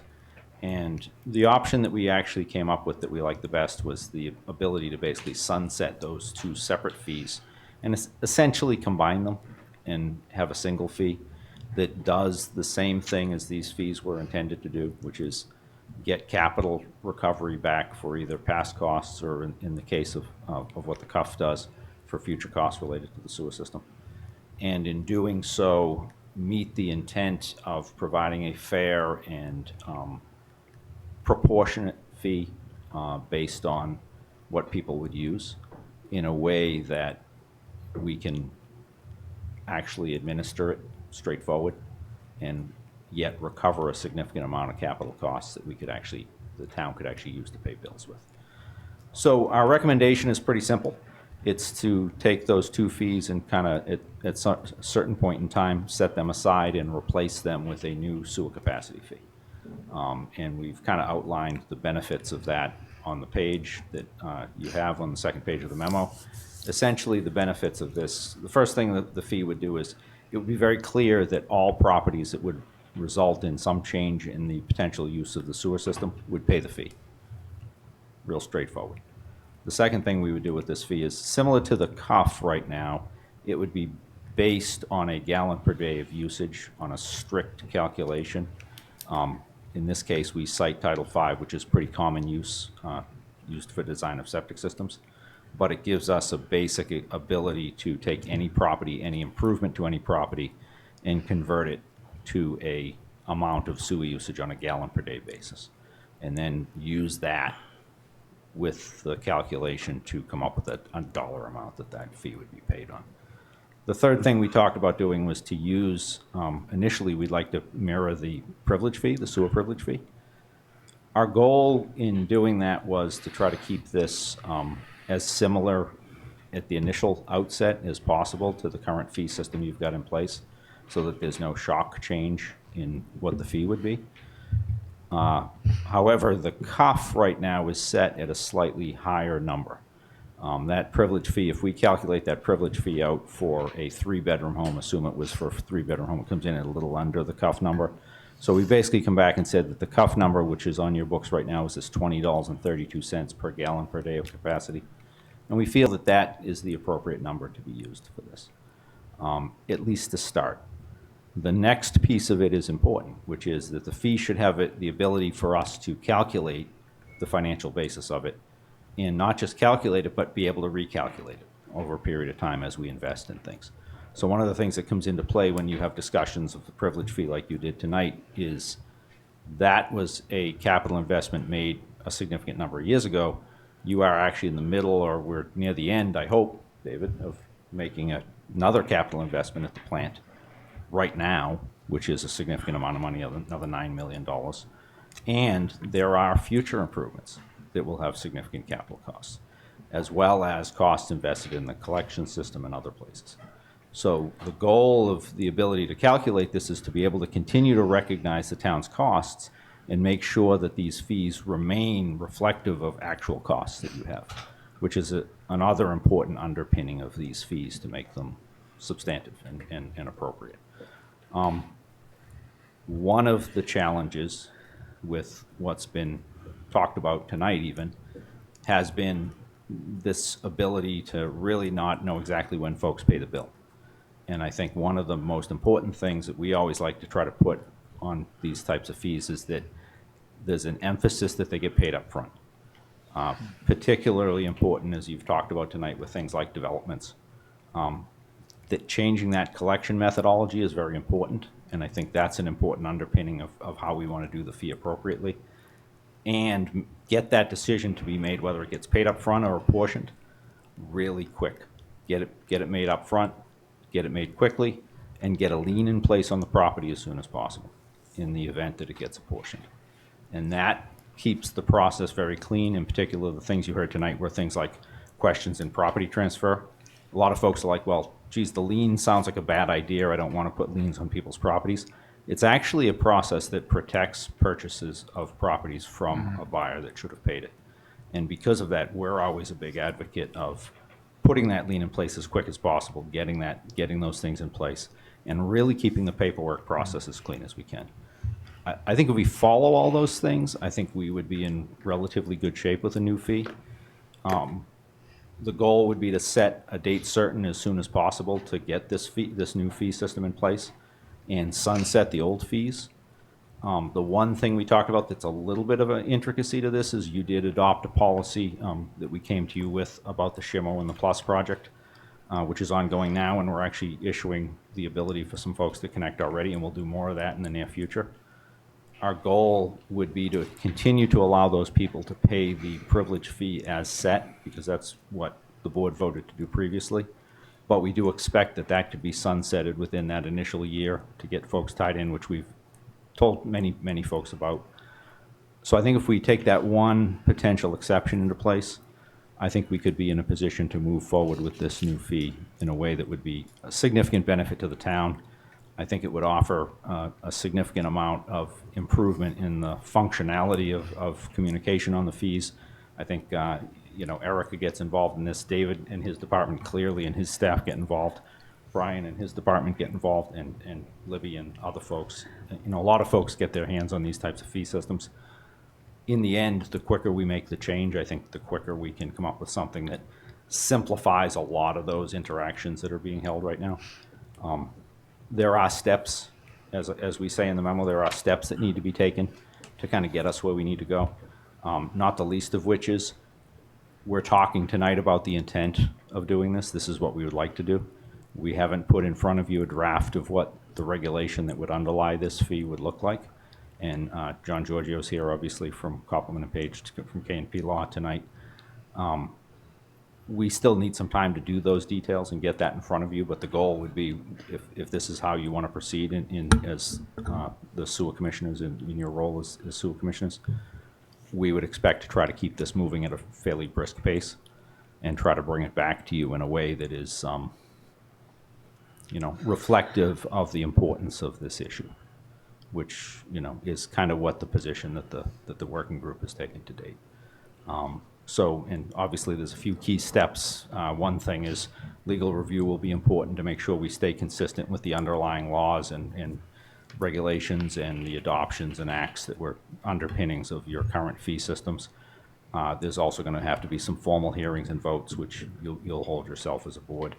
And in the end, I do expect that, it'll take a couple months probably to get this put through, but I think those will be time well spent to try to clean this up. So. And I don't know, John, if you want to offer anything else, or I think that's good. Any questions? I have a couple questions. One is the capacity utilization fee was never collected. Is that correct? So one of the main concerns we have is that there's confusion as to which fee should be paid by a lot of properties over time. Right. And so what's been done, and David will correct me if I'm wrong, but what has been done most recently to assure that everyone's on board is people have been notified that they're expected to pay the fee. People have been notified that they're expected to pay the capacity utilization fee and or the privilege fee. There are properties that potentially, under the way the law is written right now, or the regulations are written right now, that you could actually require to pay both. And this is something we've discussed is when we came in and talked about SHMO and Plus, we talked about that very thing, that in theory, there are certain parcels right next to other parcels where the one parcel would pay both fees and the other one would pay only one. Disproportionate things like that obviously really hurt your fee system, which is something you folks have struggled with, not just tonight, but in past meetings. So you try not to be disproportional with some of these fees. But in the end, those types of questions have made it very hard to actually physically collect the capacity utilization fee. And I guess the answer is, that's why it to date really hasn't been a really functional fee. Yeah, it's not really, you can't call it a capacity utilization fee if you never collect it. A fee is something you actually collect. And the goal, part of the goal would be But- to be very clear with what people have to pay, so that it's easier to collect it then too. Right, I understand, I'm actually in favor of simplifying it, but I think in some ways, we need to kind of go back to the beginning, and the goal was a third of the cost we paid by the new users, a third we paid by the taxpayer, a third we pay by the existing sewer users. So where do we stand? What's the split now of these charges? So again, that third was of a project that you did back in 12, 14 years old 2005, now. yes. Yeah, quite a ways ago. Right. It's been a long time. Yeah, but I'm historically, It's- we're as we Brian close? said, you've collected maybe about half of what you expected to collect of that project. Right. But in the meantime, you have a great number of other capital projects that you went about the same way as you went about those projects, but the town never opted to adopt a new or add to the fee until you did the cuff.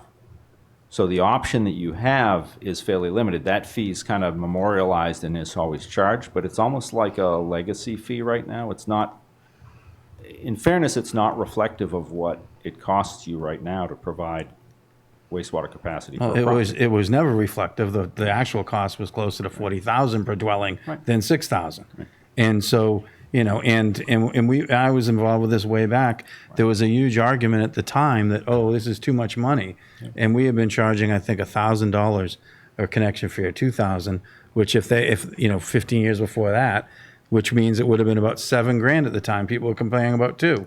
So then we did the math and it was 40 and we're charging 6. And I think part of what I'm concerned about is people kind of think that that the taxes rate are low and the money comes out of the air, and it really doesn't. We all have to pay it. So if we don't charge enough to the new development and the new people hooking up, that means all the rest of the people who are remaining, and some of them on sewer, are paying for all of it. So I think it's really important. I am all in favor of simplifying it. And I'm all in favor of it going up a little bit every year for cost of living, because we lose a lot of money when we don't do that. But I also think we have to make sure that it's fair. And that's where we, So just to help with that a little bit, we did talk about that actually quite a bit. And the approach we'd like to use is to start the fee at this 2032, because that's your current fee.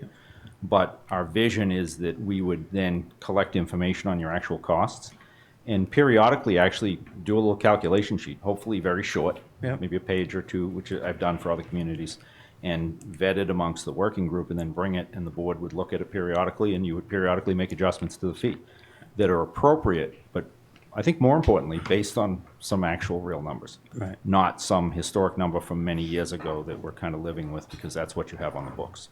And it's hard to change your regulation and add a new fee every time you do some capital improvement. Right. So you haven't really done that consistently. So this job has a fee and this one does, but these other two don't. The goal is to get some more consistency to it. Right. Then the other question is how is it going to work?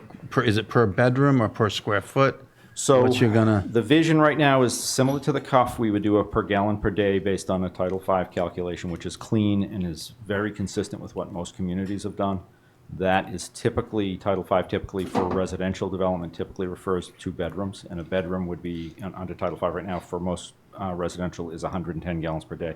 Right. So I think I ran the math, and the cuff right now comes out to, for 110, for a single bedroom, it's like $2,235. Right. And then how do you define? And then you'd scale it. If it's 5 bedrooms, it's 5 times. If it's 3 right. bedrooms. And how do you, a lot of times when this happens, we've got people calling, bedroom studios and, playing all sorts of games like that. Is there any, how do you check that? We anticipate, because David has struggled with that, his department spends quite a bit of time kind of sorting through these. And frankly, in Nantucket, there's a lot of very challenging properties to depict this way, because you have properties that have 3 times as many bathrooms as bedrooms. So I think our vision right now is to learn from the things you've seen in the past and probably put some specific recommendations in the bylaw to help clean those things up, which I don't think will be overly challenging. The biggest part is to give us the time to do it and then to let KP Law kind of vet it. Right. And John's group is really good with that stuff. So give us a chance to make sure it's got good legal basis when we do it too. Yep. But our vision is that we try to clean up as many of the things we've learned from in the past as possible when we write the actual reg. I guess, this is one of the questions. Is this a chance, David, to fix the half bathroom next to a pool? And Yeah, I was thinking is that not no longer going to be a bedroom? Or be a dwelling, a $6,000 With a dwelling? separate sewer connection. Yeah, no, that will fix that with this as well? Yeah. So that'll take the Jim Houghton issue off the table in the future. That would be great. Sorry. So will it be kind of consistent with how they're doing the calculations now for septic? Very much Or it so. would be like a If- room count, if it's a half, a studio with a half bath will be different than a studio with a full bath, that kind of. That's precisely the Stuff. goal, but going back to the other, there are some exclusions in Title V that are interesting, and there's also some restrictions in the building code as far as what gets interpreted. How many, like, can you have a 20-room house with 4 bedrooms?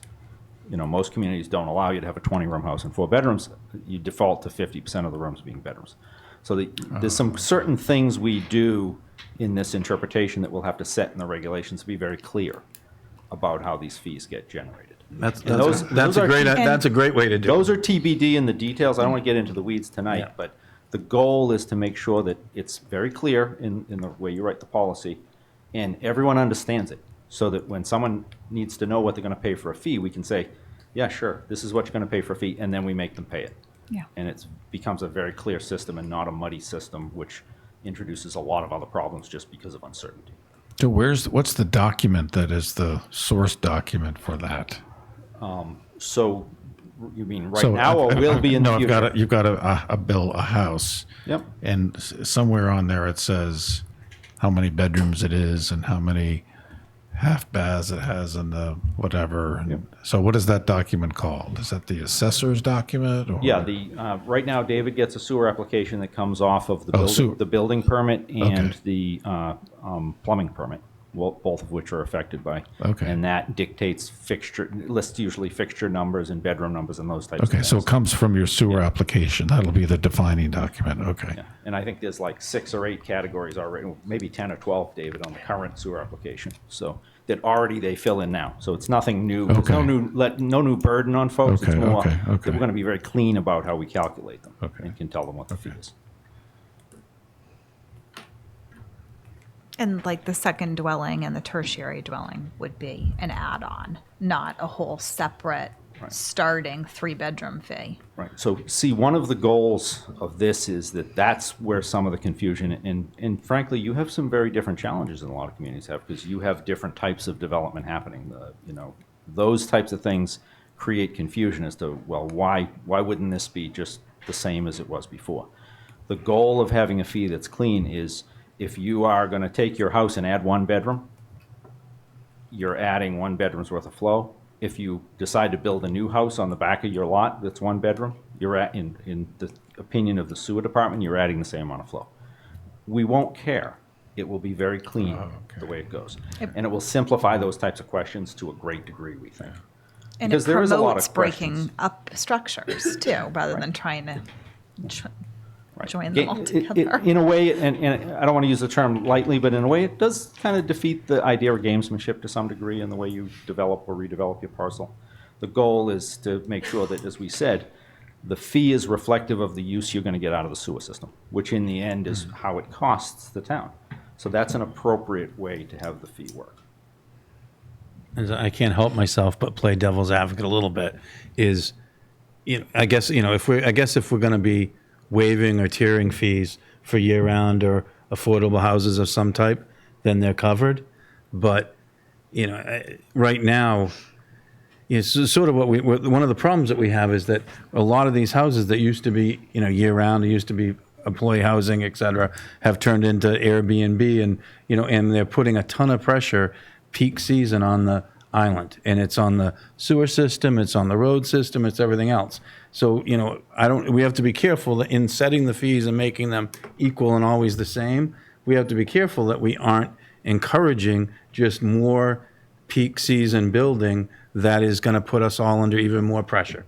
And so when you're thinking about the fees, you have to think of how do we encourage what we want, which is right now is affordable housing and year-round housing, and how do we discourage, more people peak season that we can barely handle. So I think there's unintended consequences sometimes when you do these things that we have to think through.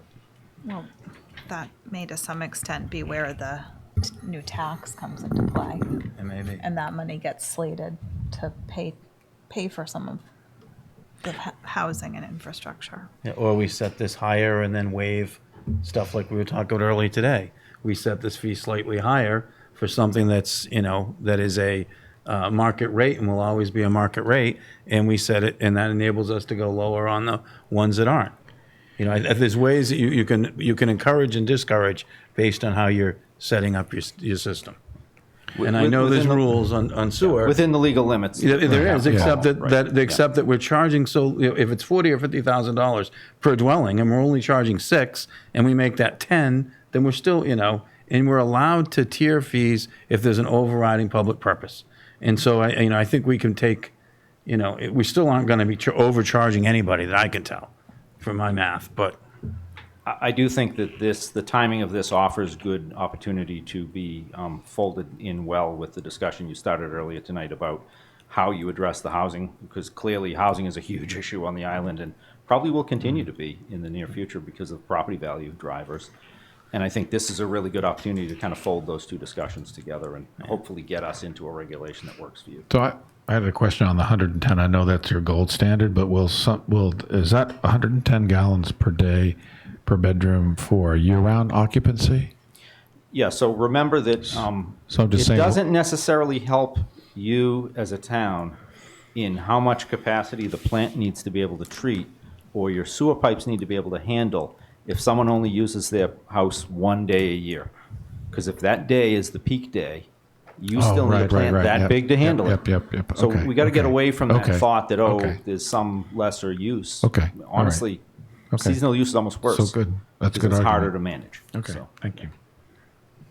Does it make sense to, you said these two issues are coming together, what we talked about earlier today with affordable housing and this overall change to sewer fees. Do we need to get this all figured out before we make any decision on the Satcham's Path issue? Is this all one and the same now? I would suggest you can continue on your role Yeah. right now with Right. the Satcham's Path decision on the waivers and with the general affordable housing. What I would like to see is if you get that kind of settled thematically with the board, I think we can then just fold it into the regulation when we're ready to go. We might be just a little behind you time-wise because of the time it'll take. But I think, unless there's an argument against it, I think we can have the work group begin to develop the policies and procedures or whatever the thing you talked about that you would like to have some guidance from us about tonight. Right. So I don't know if there's you want a motion, but I personally am comfortable with proceeding along those lines. Yeah. And I don't know if. I think that's essentially what we're asking is for you to direct, as sewer commissioners, your role is to make those decisions, for you to direct Libby to direct us and, as the work group to try to. So, and what would that be? Basically policies and procedures or administrative processes, or what's the term you want to use? Regulation. What? It would be drafting the regulation.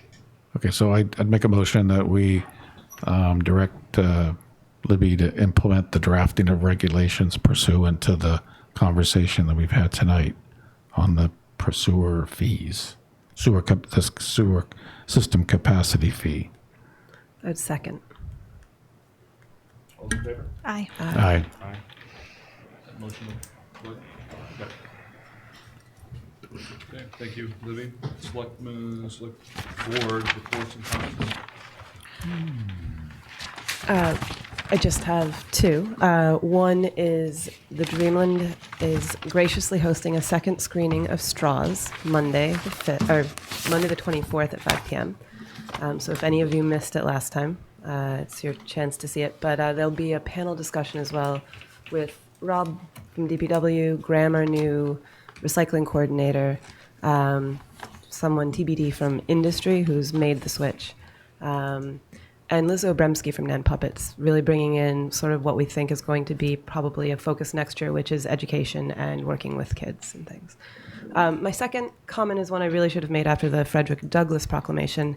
And I just wanted to comment that in casual conversation, a comment was made to me that there was just generally no names, no entity in particular, disappointment with a lack of leadership from our board after the incident at the African Meeting House. And I thought that, what's that? Oh, I thought you said something. I just found that very poignant, and I realized it's something that with our Frederick Douglass Day now on the 22nd, just taking an opportunity to reflect on how amazing it is that we have the history that we have, that Frederick Douglass found his supporters here, and just make sure that, just reflect on what it would mean to be a leader in understanding and tackling racism on Nantucket, and not to get too comfortable when a lot of people here aren't. So It's interesting to bring that up because I think we talked about that before. When all that happened, what is our role as select board? Is it just to have a conversation and help the community heal? I've not seen the select board in my days have those kind of conversations. I wouldn't mind entertaining them. yeah, I think that's a question I'm still trying to answer, and I think for me it's definitely a comment that I take it into consideration personally, and then as well as a board member, how could we do it differently? How could we have done it differently? So I think, maybe it is. I don't really know, but I think keeping open to possibilities. I personally, I think, I'm not so sure we can stand up with a bully pulpit here. I personally think it's how we all live our lives every day and how we interact with all different people. And I'm not so sure that, I wouldn't presume to think that, something I say here is gonna, really change the world out there. I think it's, it's how, I would hope it's how I interact and would, and live my life. I would hope that shows it, more than anything. So sometimes I think I'd be presumptuous to think I have that much influence over people sitting here. Most of them are yelling at me about something. But we've talked about the fact that we have during our strategic planning process, we talked about public health and how important the health of our community is. We talked about substance misuse. We talked about suicide. So those are all kind of societal issues, and certainly racism is part of that too. So I'd be very comfortable with having, just making the statement we're talking about tonight, personally, that this is something to be at least cognizant of, if not thinking about how we can, as we go through our work as select board members, how we can be informed about that. So I think it's important for us to raise the human issues and talk about how we might be able to impact any kind of change, whether it's funding for awareness or other types of things. Or just basic awareness. No, I disagree with you a little bit, Matt. I think you're an elected official and you are a leader. You've been on this island for a long time, so people do listen to you. Yeah, I also look at it as, I could sit up here and talk about, not being racist and doing this and doing that, or I could go out and help build soccer fields and raise money for soccer fields, or I can go out and do things like that for the community. And I look at it as, I think, I can hire a bunch of people from all over the world and have them all become best friends. I think I've done, I look at that, I think that action speaks a lot louder, for my view toward my fellow man than any pontificating I would do up here. I think the actions I've made, over my life and will continue to make, people who know me know that that's, that it's impactful. I don't disagree. I agree with you. Yeah. You live it. I'm just saying Yeah. your voice does. Somebody hears something they do might think about it just because of who you are. That's all. Yeah, and I appreciate that, and I also think that they, if they can go and do things too. Sometimes people spend a lot of time talking, and not, it's easy to talk the talk. It's harder to walk the walk and do these things. So that's my point. And I'm agreeing with you guys that these are issues and they're important, but at the same time, working to solve them on a daily basis is more important. And I don't think it's necessarily either, a bully pulpit or sort of pontificating on anything, but I think that maybe we are a bit silent. And for people that don't know you and know what you're doing, that knowing that we're allies, even if we're not up here trying to solve the issues, that we acknowledge that it is an issue and it's something that we're not, we don't take lightly or forget about. And again, I don't really have answers. I just thought it was an interesting comment, and with the proclamation that we had, just to bring it up. And I think, yeah. So, thank you. Thank you, Rita. Anything else? I just wanted to mention that this is we're coming into the busy time for CPC. So we've received all of the applications for this coming year, and there were 16 projects for a little over 4.8 million. Is that normal? It was actually over 7 million last year in requests. And there won't be that much money to give out, but there'll probably, be. There will probably be money given to most or all of these worthy causes that have submitted. Anything else? Motion to adjourn. So moved. Second. All those in favor? Aye. Aye. Thank you, everyone.